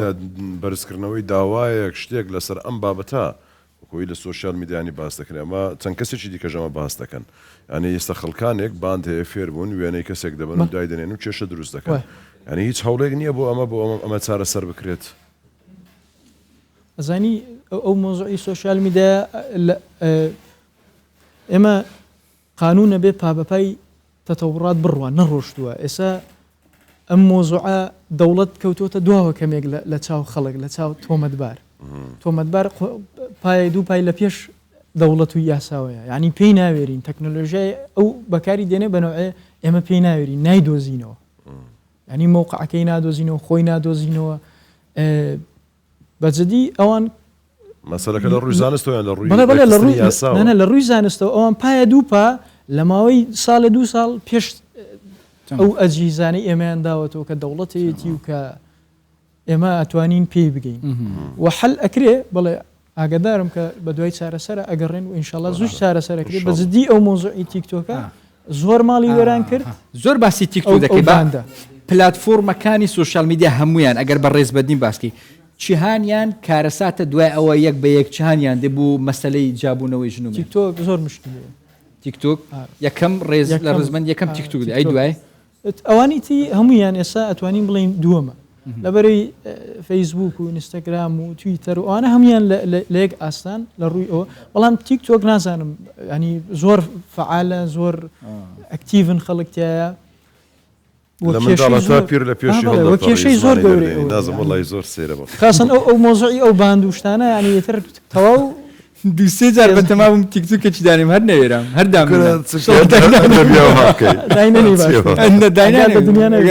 دامدانیانە وڵا جناب پارێزەریم گەلە خوشحاڵ بین سەلامت باز بووە خوشحاڵ حەوزە بین وەلو ئەو کەسێتەوە بەحەسکردن ڕاستی نەخۆشن و ئەو ڕێزبەندی و ئەو تایبەتیی کارەستەوە بەحسکردین دلێ مرۆڤی نەخۆشکن بەس ئیتر ئەوە حاڵای چارەسەری هەبێت باشتر بێ کۆمەڵگاڵان و خێزانەکان پتەوتر بن و خودش ڕۆزی گەلە بخێر زۆر سپاس یا ڕەبی ئەو ژن و مرێت و کاوێت گەنج دەرسێکی بخۆش دەیک و بۆ بێت خوارگرن بلا شعر بلا بەز دەوێ خوف نەبێژم دەرسێکی بخۆش دەیک و بۆ خوارگرن تەمەنێکی دیر و درێژ پێیوانە پرزگرێک واڵوزیەت هەین نەخۆشیەت هەین بەس هەمیا دەرباسکن بچێکێش دەیک بۆ بێت خوان شتا فێر بن ئیشڵە بۆ هەمیا ببنە دەرسێت باش شێت نەخۆش دیرکەبن ئەم دێنکە شتێکی تایبەت ئەس بێژم دەمە بێت فیچەرێک هەیە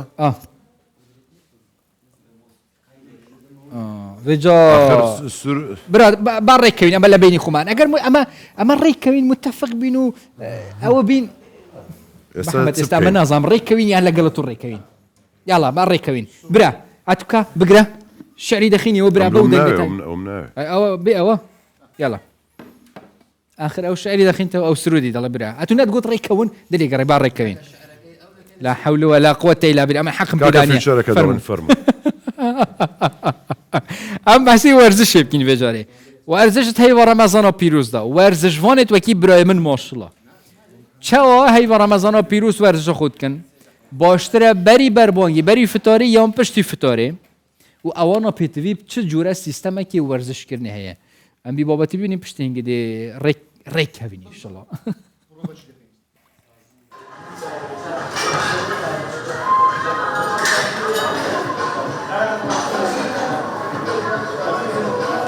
دوای زیاتر لە 13 کاتژمێر بە ڕۆژوو بوون دەست بە وەرزش دەکەن.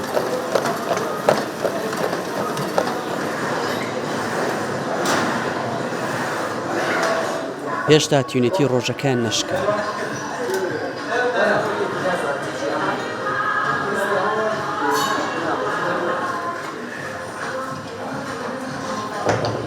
وەک ڕۆژانی ئاسایی ناتوانن بە باشی وەرزش بکەن.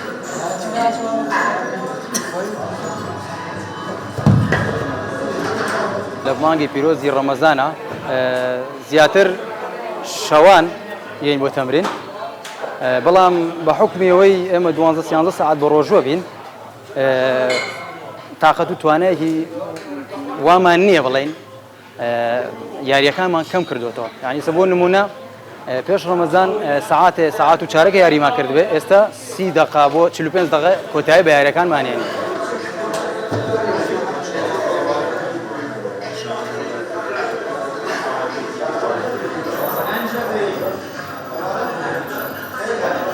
ئەوانەی لەم هۆڵن بە جەستەیەکی ماندوو تەنها بە شەوان و دوای شکاندنی ڕۆژۆکانیان وەرزش دەکەن. جگە لە کەمکردنەوەی کاتی یاریەکەیان ڕاهێنەران بەردەوام ڕێنمایی دەدەن بۆ ئەوەی زیان بە جەستەی ڕۆژوانان نەگات.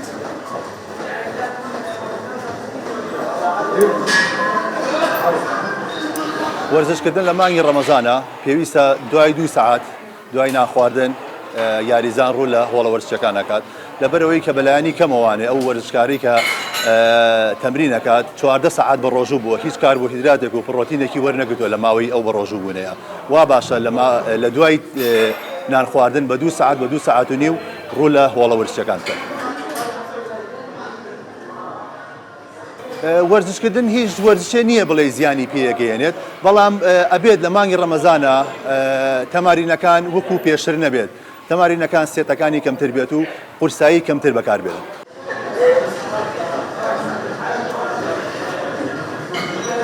زۆرینەی هۆڵە وەرزشەکان تا پێش بانگی بەیانی کراوان. ڕاهێنەرانیش بە گرنگی دەزانن ئەو وەرزشکارانەی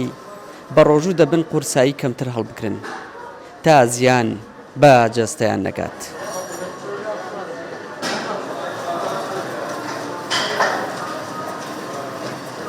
دیار جەمال کوردستان 24 سلێمان.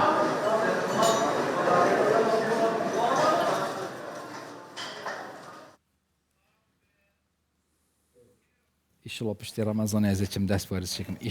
ئیشڵە بژن ئامین دوای ڕەمەزان دەست بۆ وەرزشێک بڵێن ئامین بری ئامین ئیشڵە هەتوو وەرزشت کوێ لە ڕەمەزانێ باشم یاتیادی دەچی یان نە ئەکید پێش بەربانکەن باش 1 ساعت یان 2 ساعت ئێستا کاتیەوەیە کە سرودێک بڵێ مامۆستا دەنگی تایبەت و سرودێکە تایبەت یا الله فەرموو.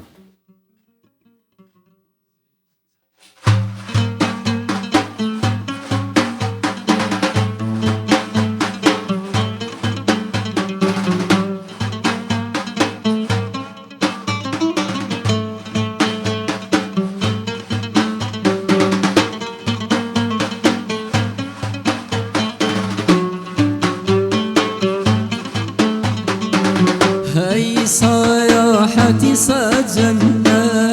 دشتي عرب وستانم أي سياحتي سجنة دشتي عرب وستانم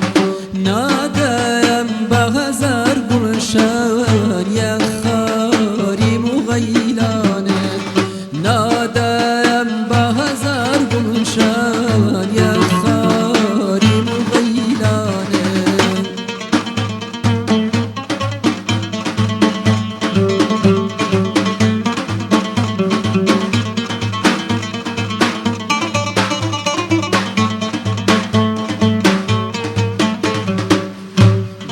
ولالين عمانه داغدار دلو زرقم داغدار دلو زرقم ولالين عمانه بپر توی رخسارم تاریک دلی حربم بمزار رای بنوینا خورشیدی درخشانه بمزار رای بنوینا خورشیدی درخشانه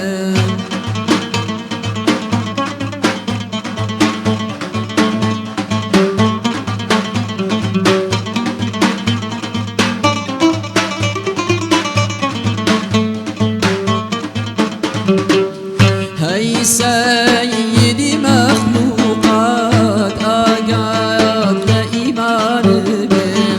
أوصاتك أبو قربان أم عبد بقربانه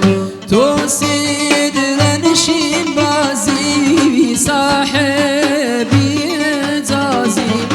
توسيد لنشين بازي صاحبي إعزازي پیغمبری ممتازی دستی منو دامانه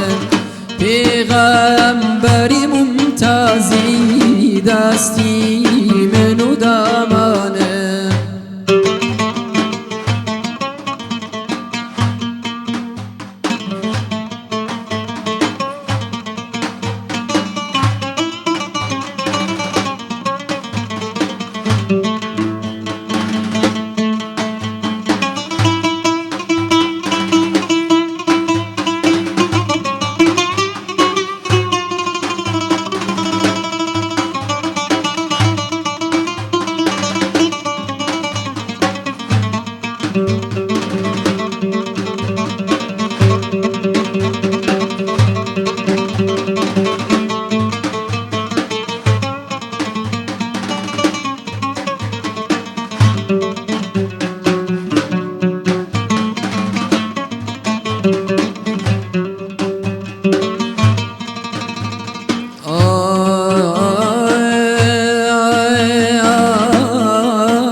محرابي دون جانانا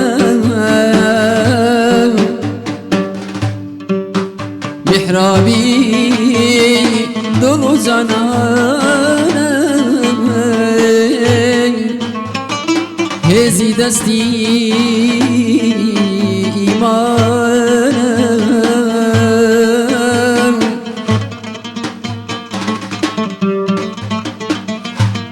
عصاي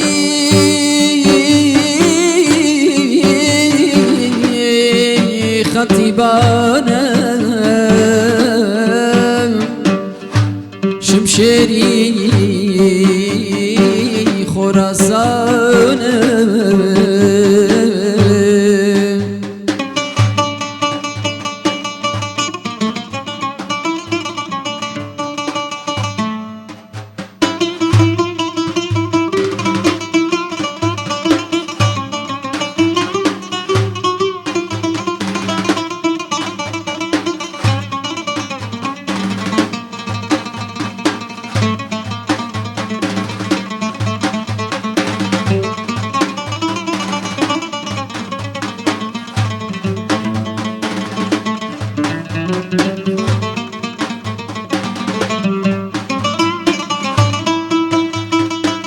موقب لي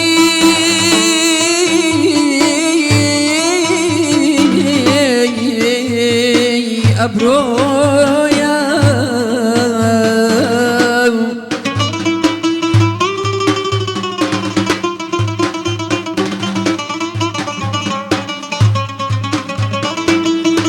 موقب لي أبرويا روح قال لك زايكويا ضد خادمي ليتويا سرقويا لميدان أي صاحة سالزنا داشتي عربستان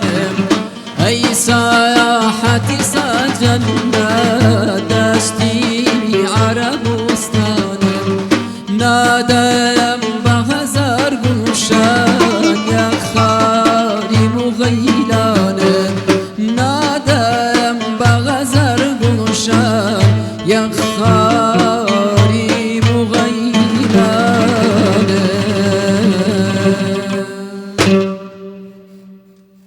وي يا ربي افدنج هرب مينت وي دستو تخوش هربجي طبعا امدي برنامه ان شاء الله برنامه پاشی في برنامه پیچک که هفکاری مهندرین پیچک تندرستی تک شدی او چو ان شاء الله تندرستی وگرت و دخواست سلامتی بود کین ان شاء الله ان شاء الله تستی وصاجنا پیچک تندرستی تک شوی وگرت و ان شاء الله بشت نکج وگرت يعني اگر تندرستی وگلت تک نشوفت اگر نه ان شاء الله هرد برنامه پاشی یک شوان بابت دیوت تایبتیجی تیوار رمضان پیروز دا یعنی ببت بابتك وقالك فوق سربت بازاره سيك بهمي جرت خوفه تتناوا مولا دا چه دکان سر بخو چه بازارين تایبت بكي هيوا رمضان تا ددن دون چه كيف نمونه في صلاجي مديد مثلا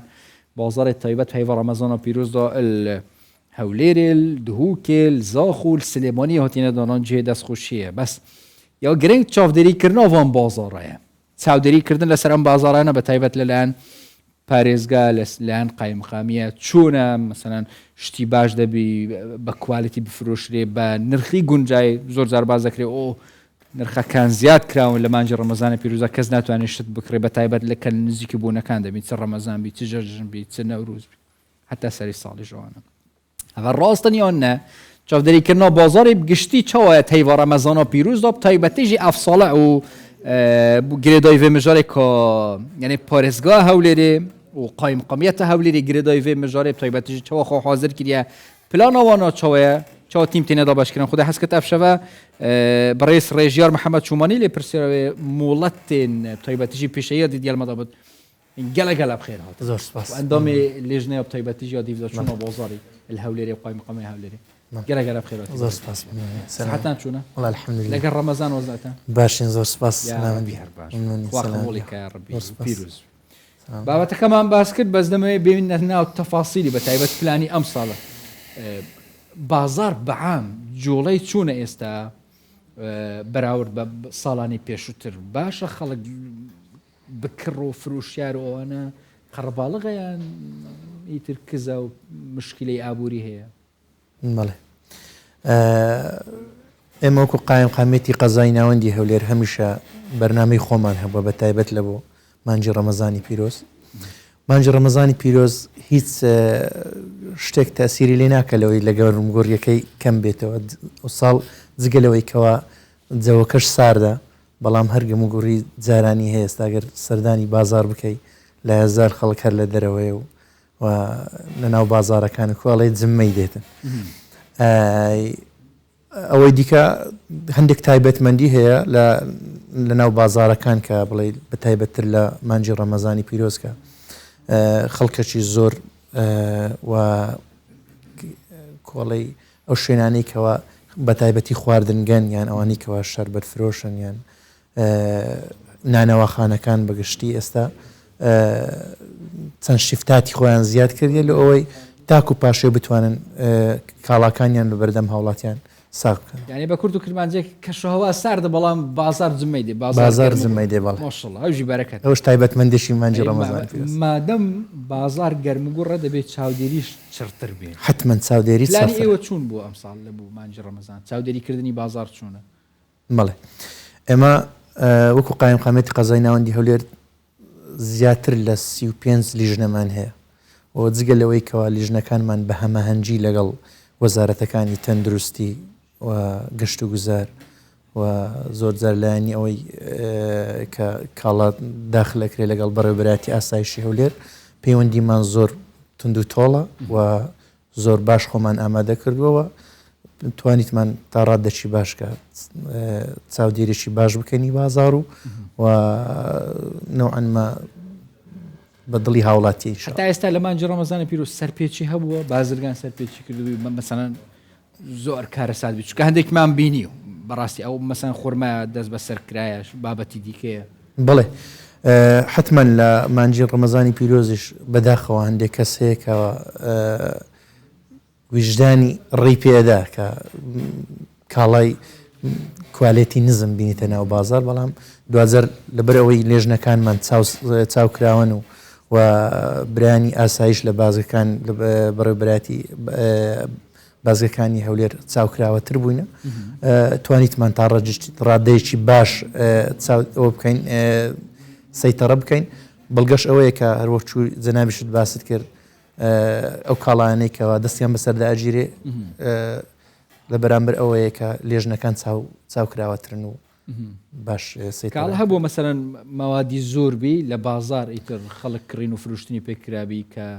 زۆر خراپی ئیتر لە مانجی ڕەمەزان دەست بەسەرداکران بخۆی لە مانجی ڕەمەزان و لە بڵین مانگە چیش پێش ڕەمەزان 92 شوێن سەردانی کراوە و زیاتر لە 54 میلیۆن غرامە هەبووە بە هەموو ئەوکان دەڵێم ینی بە دایرەکانیشەوە بەڵام هەر بە لیژنەی بازاری خۆمان 30 میلیۆن غرامە هەبووە و 16 شوێن ئیزراعاتیان بەرامبەر کراوە و شوێنیش هەبووە مەسەلەن هەر ئاگداریەکی پێکراوەوانە لەبەرەوەی ئیزراعاتەکانمان هەمە زۆرن لەگەر داخستنی مەواد هەبووە بۆ نمونە بینیمان خورما هەبووە دەست بەسەر داگیراوە کە ئیتر نەفرۆشتێ مەوادی دیکە شەربەتە چزانم ئیتر کوالیتی خراپی دەست بەسەر گیراوی کە نەفرۆشتێ قەدەغە کرابیان تورشیات چکە لە بازاری تورشیاتیش زۆر گەرمە لە ڕەمەزان مەگەر بە عادەت پێت بڵێم جارێکیان 50 تەن تەمەر هیندی دەستی بەسەرداگیرە 50 تەن لە مانجی ڕەمەزان لە مانجی ڕەمەزان 5 تەن فستق کە دەیانویستن داخلی شاری هەولێر بکەن ساغ بکەنەوە بە شێوەی شەربەت و بە وردی بکەن لەسەر کونافەوەوانە یان بە هەر لە مانجی ڕەمەزان ئەمساڵ بەڵێ و 4 تەنیشمان خورما هەبوو لە ناو گومرجی هەولێر ئیش بە هەمانجی لەگەڵ بەڕێوەبەراتی ئاسایشی هەولێر توانیمان لە ناوی ببین دەستی بەسەر یعنی بە خۆشحاڵی ئەوانە نەکەتنە ناو بازاری ئەوانەی نەخێر ئەوانی باسەکەم مەبەستم ئەوەیە لێژنەکانمان چاوکراون و دڵنیایی بە ئەمە هاوڵاتیانی شاری هەولێرە دەینکەوە ڕاستە ئێمە ماندوین بەڵام دوزار شتێکەکەینکەوە شتێک بفرۆشرێت لە بازاری هەولێر کوالێتی بەرز مادەم چاوکراون و ئەبێ شتێک بفرۆشرێت کوالێتی بەرز بێ و بۆ تەندروستی باش بە تایبەت لە مانجی ڕەمەزانی پیرۆستکە خەڵک زیاتر حەزی لێ شت بکڕێ بە ڕۆژ جارێ دوای دێمە سەر شەو هەندێک شەربەت هەیە هەتا لە بەرنامەش بێش دووسێ ڕۆژێک باسمان کرد کە بەڕاستی کارەساتم بۆ تەندروستی ئەمانە ڕێگە پێدراون چکە هەمووی مادەی سوبوغ و مەوادی کیمیایین بخۆی زۆربەی ئەو ساردەمەنیانەی بە ئەوها بڵێن ئەو بخۆی کارگەنە ئەو ساردەمەنیانەی کەوا لە شاری هەولێران بڕێنمایی قایم قامیەت و وەزارەت تەندروستی تێپەڕکردینی وەگەرنا 2000 مۆڵەتیان پێ نادرێ کە مۆڵەتیان پێ دەدرێ کۆمەڵک شت بەکاردێنن کە 2000 ڕێگە پێدراوە ڕاستە هەندێک شەربەت هەیە کوالێتی نزمە بەڵام لەگەڵ ئەوەشدا بەگشتی ساردەمەنیەکانی هەولێر ئەوەندە خراپ نینەکەوە زۆر ئێستاها شەربەت هەیە لە بازار دەفرۆشتێ ڕەنجی سۆرە ئەوە زەردە ئەوە شینە ئەوانە ڕێگە پێدراون ئێوە دڵنیای دەدەنە خەڵک کە ئەوانە ئیتر مۆڵەتیان وەرگرتووە ڕێگە پێدراون و خواردنەوەیان ئاساییە زیان بە تەندروستی ناگەینێ مادەم ڕەنگێک بە کەوالێتی کۆنتترۆلدا تێپەڕی و وەزارەتی تەندروستی ڕێی پێدابیتن کەەوە ساردەمەنی بەکاری بینی دیارە ڕێپێدراوە ئێمە وەکو قایم قامیەت زۆر زەخت لەوە ئەەکەینەوە ڕێنماییەکانی تەندروستی جێبەجێ بکرێت کە ڕێنماییەکانی تەندروستی مەسەرەن بازرگانە دێنیتن لەگەڵ ئەو مەوادانەیەکەوە مەسەرەن قاپی سەفەریە یان ئەو ڕنگ و ئەوانەیە کە دێنیتن دەفرۆشتنیان ئەو SBI کە لە شەربەتی دەکرێت ئەگەر ڕێپێدراو نەبیتن ئەمە لە ناوی دەبێن بەس دیارە ڕێپێدراوە و ئەوە بەڵام شەربەت هەیە سروشتیە شەربەتیش هەیە بە SBI و بە ڕەنگەی ئەگیرێتەوە ئیدی هەوڵاتی قەرارەدا لەوەیکەوە کامی بەکاربیێت و بیخوات ئەی شیری نەمانی ئەوە پاقلاوەیە ئەو ئەنوا ئەشکالی شیری نەمەنیە لەسەر عەرەبانە دەفرۆشرێ ئەوانە ڕێگە پێدراون یان ئەوانە قەدەغەن هەر کاتێک لێژنە ئیتر بە دووە دەسوونی کرد ئەوانە دەگیرێن هەولێر گەورەیە ئێمە لێژنەکانمان ڕاستە سەردانیمان زۆر زۆرە بەڵام جاروە هەیە لەوانەیە ببیندرێتن لەسەر عارەبانە ئەفرۆشرێتن ئەو کاتێکەوە لیژنەی نەیبینیوە یان لێوێن دەرێنی وەگەرنە هەر کاتێک ئێمە یەک شتمان لا زۆر گرینگە پاک و خاوێنی هەر کاتەچی پاک و خاوێنی لە شوێنێک لە دوکانێک یان لەسەر عارەبانەیەک لە هەر شوێنێک نەبوو دوزار ئێمە دەست بەسەر شوێنەکە داگرین و دایەخین خەڵکەی زۆر هەیە بە تایبەت لە بوو بەربانگ و پارشێوان سەردانی خواردنگاکان یان کافتریا دەکا بۆ ئەوەی پاروێک بەربانکیان پارشێو بخوا چاودێریتان لەسەر ئەم خواردنگە و کافتریا ناچوونە مەسەن کافتریا و خواردنگەش هەبووە لە ڕەمەزان ئیتر داتان خستبی قەپات کرابی بڵێ داخستنەکانمان شوێنەکان هەمە زۆر ئەوە نییە بڵێ بەڵێ هەبووە و هەر وەشک و باسم کرد لەو 92 شوێنێکەوە سەردانیمان کردووە 16 شوێنمان داخستوە کە دامان خستووە حتمما یەکێک لەو مەرزانەیەکەوە هەیە مەسەن ڕێنمایی تەندروستی تەواونیە هەیە مۆڵەتی نییە هەیە مەوادی کاڵا بەسەرچووی هەیە ئێوی ساق بکاتەوە هەیە مەسەرەن مەوادێکی لەناو دوکانەکەی هەیە بەسەر چووە هەموو ئەوانە هۆکار بوونە لەوەی لەو 16 شوێنە چەندیان کافتریا و خواردنگە بوونە هەمویان خواردنگە و ئەو شوێنانەکەەوە نانەوەخانە و خواردنگە و مهم ئەو شوێنانەکەەوە خواردن پێشکەشی خەڵکەکەن مەڵێ بە تایبەت لە شەوان بازاری شەوانیش ماشەڵا زۆر گەرم و گورترە ڕەنگە زیاتر بی لە بەڕۆژ کە خەڵکی تر تااقەتی نییە بەڕۆژ بێتە دەرێ لێژنەکان چۆن دابش کراون بەسەر ڕۆژ و شەو زیاترن بە شەو بۆەوەی زیاتر چاودێری بازار بکریان ئێمە زیاتر دەرچوونەکانمان ئێستا بەشەوە هەرستا پێشەوەی بێمە بەرنامەم بخۆم لە ئەرگدا بووم لە قایم خامیت جگەلەوەی کە لێ پرسایی بەشی مۆڵەتم بەس دەرچوونیشم هەیە لەو لیژنانێکەوە پێش ئەوەی بین لە بەڵێ هەر لە قایم قامیەتەوە هاتوومەوە لە دەرێژ بوویمە و لە لیژناتی بوویمە ئێمە لیژنەکانمان بە شەو دەردەسی و لیژناتی تریش هەیە مەسەن تەندروستی هەیە جگە لەوەی کە لەگەڵ لیژنی ئێمەدا و لە سەر بەخۆش دەردەستن بەڕێوبەراتی ئەوە هەیە بەڕێوبەراتی چاودێری بازرگانی ئەوانش لیژناتی خۆیان هەیە و ئەوانش هەر لەگەڵ بەڕێوبەرەکەش بە ڕێزکاک مزەفەر قسەمان کرد ئەوش لە ناو بازار بوو بەڕاستی ینی هەمویان لە ڕاستی خۆیان و ئێمەش و بە لیژنەی باڵای کە لە لای ئێمە هەیە سەردانی بازارەکەین و سەردانیەکانیشمان سەر کردیتەوە لە دۆی زۆرترین ئەو شوێنانێکەوە خواردن پێشکەشەکە بە هاوڵاتیانەکەن بەسەریان بکەینەوە و دڵنیایی بدەین وەزع لە ئیسکان و تعجیل چوونە لە ڕووی پاک و خاوێنیەوە لە ڕووی پاک و خاوێنیەوە باشە و خەڵکەکی زۆریش ینی خواردنەکانی ئەوێن دەرێت تایبەتن هەموو کاتەچیش ئێستاش کە بڵێ هەتا بەربانگ خەڵکەکی زۆر لەو دوو شوێنانە کۆبوونەوە خۆتان دەچنەوە یان بەس لە بوو ئیشی لێژنە و ئیتر چاودێری سەردانەوە شوێنانەکە ئەمە ئیسکانمان خۆش مە هەمیە بڕاستی جایگە تایبەت هەم ئیسکان هەم تعجیل خەڵک جگە لە داخستنی شوێنەکان خەڵک هەبووە لەسەر سەرپێچەکان ئیتر دەستگیر کرابی بەڵێ شوێن هەیە داخراوە ئێستاش بە داخرایی ماوەتەوە بۆ نمونە لە بە پیرۆزی مانجی ڕەمەزانی پیرۆز بەڕێز زەنابی قایم خام هەرزوو قەراری داکەوە هیچ شوێنێکی مەی خواردنەوە و ئەو شوێنانێکەوە مادە کحولیەکانی لێ ئەفرۆشرێ دەبێت بە داخرایی بمینێنەوە هەمویان شوێن هەبووە پابەن نەبووە دامان خستووە و 5 ڕۆژ ئێستاش لەگەڵ دابی هەر داخراوە و تا مانجی ڕەمەزانیش تەواو دەبیتن ئەو هەر بە داخراوی دەبینێتەوە وەکو باسم کرد خەڵکیش دەستگیر کراوە یان بەس شوێنەکان داخراوە بەخۆی شوێن بە ئەو ئازانیتن ئیزراعات دەزانێت شوێن هەیە مەسەلەن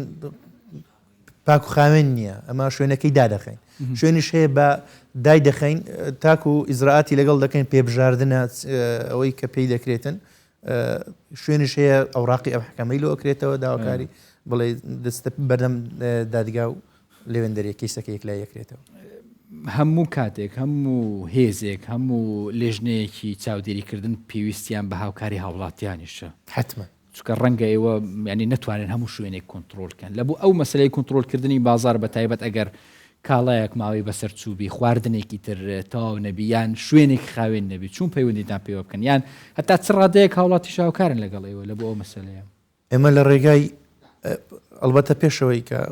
باس لەوەی بکەم چیمان کردووە لە ئەوی هاوڵاتیەوە کەمە دەستخۆشی لە هاوڵاتیانی خۆمانەکەین بەڕاستی ئێستا چاوکراوەترن و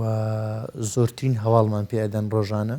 لە ڕێی لینچی قایمقامێتی قەزای ناوەندی هەولێر و دوو ژمارە تەلەفۆنمان هەیە بە ژمارەکانی ئەمە هەر لێرەش ژمارەکانی تەلەفۆن چەندن 222 66 لێرە هەیتم ئەگەر خەڵەت 222 مان هەیە لەگەڵ 222 66 ئەو بەڵێ 750 ئەو دوو ژمارە تەلەفۆنە و واتسئاپ و ڤایبەریشیان لەسرە وەلینچشمان هەیە لە قایمقامێتی قەزای ناوەندی هەولێر کە پەیوەندیمان پێواکەن لە ڕێگای کورتە نامە بوو یان لە ڕێگای هەوڵ نادەن ئەمەش بکرێتە هێلی گەرم وەکو لایەنەکانی تر چکە ئەوەش پێویستی بە ئەگەر هێڵی گەرمیشی ناونەنەی لە هێڵی گەرمترە گەرمتر لەبەرەوەی زۆرترین مسزمان لە بۆ دێتن ڕۆژانە و ئیزراعاتیش کراوە زۆربەی ئەو جیانێکەوە هاوڵاتیان ناڵم جێگای دەستخۆشین کەەوە پێمە ڕاگەین و ئێمە لێژنەکانمان دەست بەجێ هەبووە مەسەرەن سەرپێچێک دوای داخستنی دوای کرایەوە دیسان سەرپێکی کرابی یان یەک جارە ئیتر تووبەی دەکەم هەیە دائیمەن ئینسان حەزەکە مەسەڵەن حەزی لە شتێکە کە بێوە بڵێ یاخی بیتن یاخی بوونیان تێدا هەیە شوێنە کە لەسەر پیسی بێتن ئێمە ئیزراعاتی زۆر توندی لەسەرەکەین و یان هاوڵاتێک بچیت خواردنێک یان شتێک لە شوێنێک بخوا کە دوازەر لۆ تەندروستی ئەو باش نەبوو یان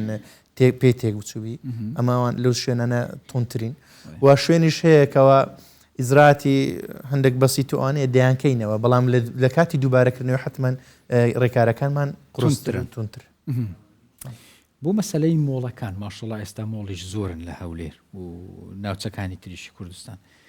چاودێریتان لەسەر مۆڵی هەیە یان ئەوان ئیتر سربەخونە و خاوێنن خەڵک دەیانبینی خاوێنەوە هەموو شتێک دەبریسخێتەوە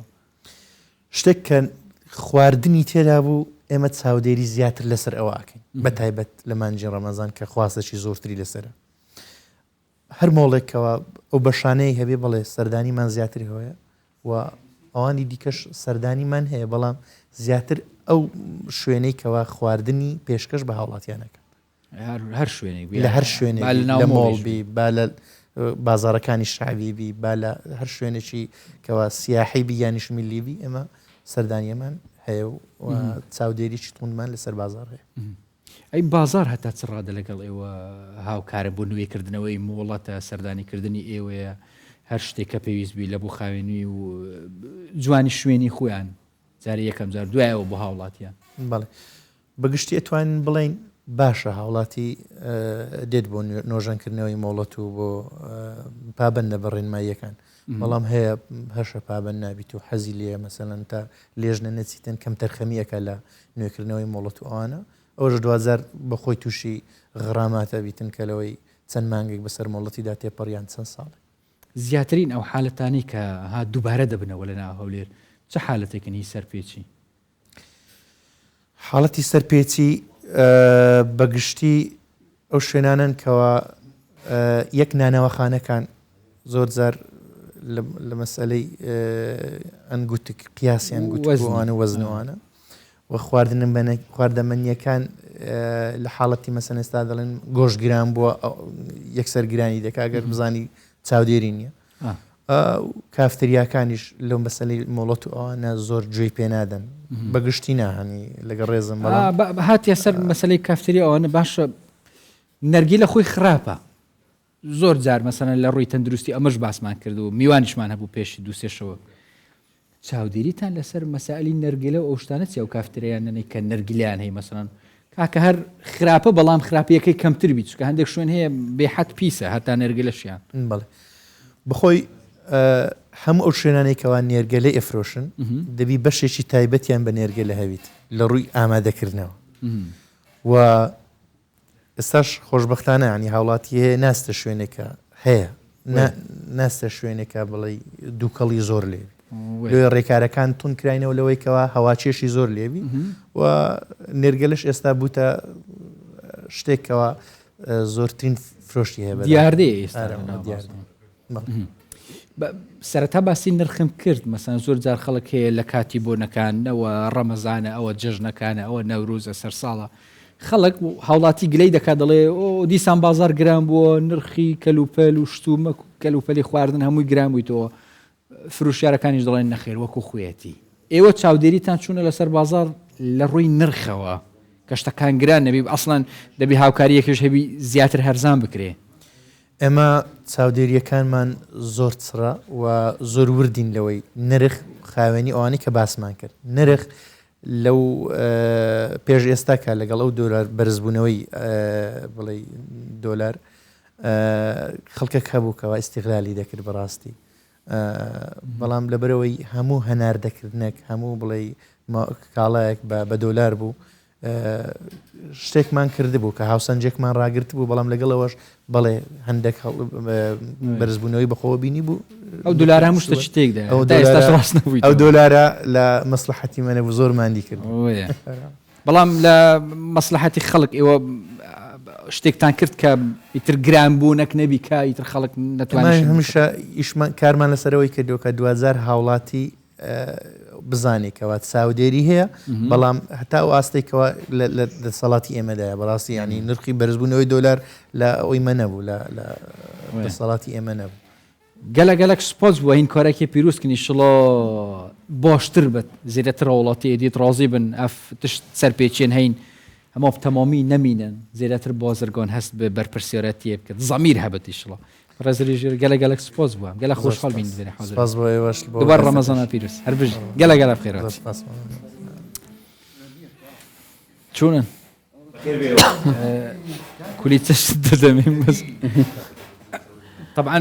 بەجددی ناخۆشە کە برام لێرە نییە دووبارە دەخۆزە سڵامەتیە دووبارە دەخۆزە سڵامەتیە شیفای گەلەگەلە بخێرات دەخۆزە سڵامەتی بۆ هەفکارە خۆ هەندرێنی تکین خۆش نییە من نازانم فێر ئەمە فێر نەبوویمە بەتەنێ پێشکەشکم بەخوای وەزعەکەم خڕاوستایکدا وەزعەکەمی وێنێ برام لێرێ وعد سبەی برام کە دیتەوە دەڵێ وعدتەوە وادی پیاوتەوە وەنیە سکامە فێر نەبوویمە بەبێ برام بەجددی شەڵە سبەی پێکەوە پێشکەش دێ پەید بێت دیارە زۆر ڕاضی کردبوو نازانم سەحاتی تێکچوو بلوزیشی لەبەر بووە ئەو شۆ ئیشڵە دێ بۆش بە سڵامەتی ڕبی مامۆستا ئايات بەڵێ ئەمن هەموو جارێک ئەو گلەیە دەکەم و هەموو ساڵێکیش دڵ ئیشڵە بەرهەمی نوێمان دەوی بەس بەجددی لەوەتی خەریکی ئیشی خۆ تایبەت و موبایل ئەو شتانەی ئەگات لە سرودی و بەرهەمی نوێی نمایە ئەو مامۆستا ڕێباریش دەزانێت بوو ئەخر کەسە چیش نییە جیهەتە چیش نییە ڕاگەیاندنە چیش نییە پاڵپشتی هونەرمەندان بکە بۆ تۆمارکردن زمانە نەما ئێستا سوشال میدیا دەبی بەخۆت ئەم بۆدنیت بێژین ڕەش و بدەستێ خۆ هەکەدا ئۆفتا بێت ئەوە ڕاستە بەڵام ینی تەشجێع لایەنێک تەشجێع نەبی ناتوانێت و هەموو شتێک لە ئەستۆی خۆت ڕاستە و لەوانەیە لایەنی هونەریکە دەتوانی بۆ خۆت جێبەجێ بکەیت لە ڕووی ئاواز و کەلیمات و ئەو شتانە حازر دەکەی مادەی حازر دەکەی بەڵام جیهەتێک نەبی ناتوانانی ئەتۆ ئیشە بکەیت چکە ئێستا تەکالیفی زۆر زۆرە ئەو مامۆستا ئاگادارن ینی تەکالیفی یەک بەرهەم زۆر تەکلیف دەکات و پێڕان ناگەی ناتوانانی ئیشکەی بەرهەمیشم هەبووە ینی لەسەر ڕەمەزان هەم بووە پارەکە هەم بووە لە یادی لەدایک پێغەمبەر لە مەولود نەبەوی هەم بوو بەردەوام ینی مناسەبەشتن ئەم ساڵ نەبووە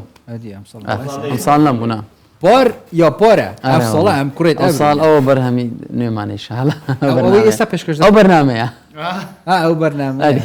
وی خودی شڕۆزی بڕاستی حاضر بینەوە بەرنامە پڕشت کەوتین حاضر نەبن طبعا بەرنامە زۆر زۆر ئەرێ وەڵام چکە وەختەکەشمان هیچ نەما چ دەڵێ دوومادەیە نا یەک دوماهیک کولی چەند دەوێت ئەمین برا ئەتوەرە ئەو ڕۆ لە جیاتی من و مامۆستا ڕوانی کاکە مامۆستا مەریوان مامۆستا مەریوان بلا ئەف زەحمەتە بوو الله ماشاء الله نە من ناخۆ ماشاء الله وچەومە کاکە دوای و مامۆستا ماندیوانیش بە لە کۆنتڕۆلی ئەوانە ئەوە هەر گەلە ماندی ئەوە بەخۆی ناوی ماندیە ئەو بەخۆی ناوی ماندیە ها دەرهێنەری ئەو شەو ئادێ مامۆستا قوربانن ئێ مامۆستایەت قوربان لەگەڵ ڕەمەزانێ مەسەلەن ئیتر هاو گوتت جاری وهەیە لەگە برادران دەچینە دەرێ و لە شوێنێک ڕەمەزانی شەوی تایبەتان هەیە پێکەوە حەزی لێ کاکە بێدانیشی مەسەلەن پێش ڕەمەزانێ ئەوە لایڤ میوزیک و ئەو شتانە هەیە ئەوانەی سرودی پێشکەش دەکەن فکرتان لەوە نەکردی کاکە لە ڕەمەزانی شتیواتان هەبی کافتێریا سرودی ئاینی پێشکەش بکرێ شتێکی جوانە ینی فکرێکی جوانە بەڵام تا ئێستا نەکراوە شوێنیش هەیە شوێن هەیە شوێن هۆڵ هەیە قاعات هەیە ئەتوانین دانیشین چەند شتێکی مناجات و شتی خۆش پێشکەشکەین بە بۆنەی مانجی ڕەمەزانیانی لە جیاتی ئەوەی کە با بڵین مەشغوڵی شتی تربی لەوانەیە گوێ لە چەند مناجاتێک بیتن خۆشڵایەوەتە لەگەڵ مامۆستا ڕێبواری ڕێککەون شتێکی ئەوها بکەن خەڵک تا مەزروی ئەو شتانەیە بەجددی بە تایبەت کەش هەوای مانجی ڕەمەزان خەڵک حەزی لێ دانیشی شوێنێک دەنگەکی ئەوها خۆش لەگە مامۆستا فکر دەکەین بزانین داوەتیشم بکەن دەکەینە بواری جێبەجێکردنی من عیدی داوەتیمە تەواو لە خزمەتی لە خزمەتی قوربانت لە خزمەتی پێکەوە ئیشاڵڵێژم وەختێمە هەر هەند بیافشەوە ئەم خۆترا خوب خۆزین و دوماهێک سەر و دێتە پێشکەشکردن ئیشڵە خێر و بەرەکەتت هەیڤە ڕەمەزان و پیرۆز هەمی مۆڵە دابن هەمی نەفسا دابن و هەمیژی هاریکار بن گەل ئێکود و هاریکاری نەبەست بتنێ ئەوە تو دینارێکی بدیە کەسێکی پێتوی بێت گەلک کەس هەنە پێتوی ئامۆژگاریەکی هێنە گەلک کەس هەنە پێتوی بخەندەکی هەنە بەرامبەریوان ابتسامة كفي وجه أخيك صدقة كي بيغمبر صلى الله عليه وسلم بيجد قرنجين وتل برامبري برايته بسرمان وهر كسا كدي خيره هكا واتشي بيتشنا بتهما روخوش بن لبرامبري يكدي و سفراويا باشي فيجي خير وبركات وصحات بتو سلام عليكم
نبينا به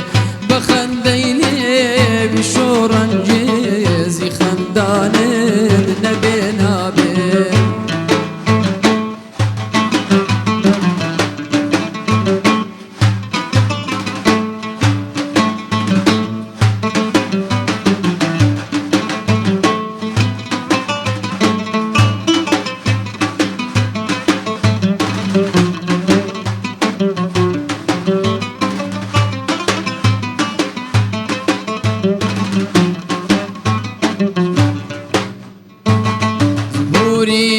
نوري توري معرفة بوت ساوي بنورم زهوري نوري توري معرفة بوت ساوي بنورم لتوزي سرم رنگي خاچي دامان نبينا به لتوزي سرم رنگي خاچي دامان نبينا به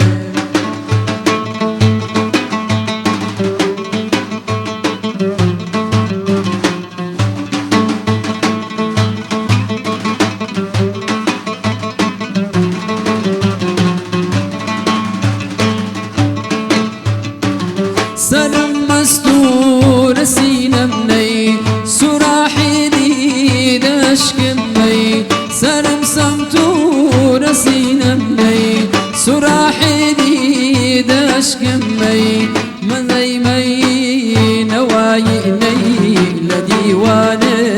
نبينا به مزيني نوايني لديوان نبينا به بمولاي قرب مولا ضد قربان نبينا به بمولاي قرب مولا ضد قربان نبينا به بدل قرب مطيع بند فرمان نبينا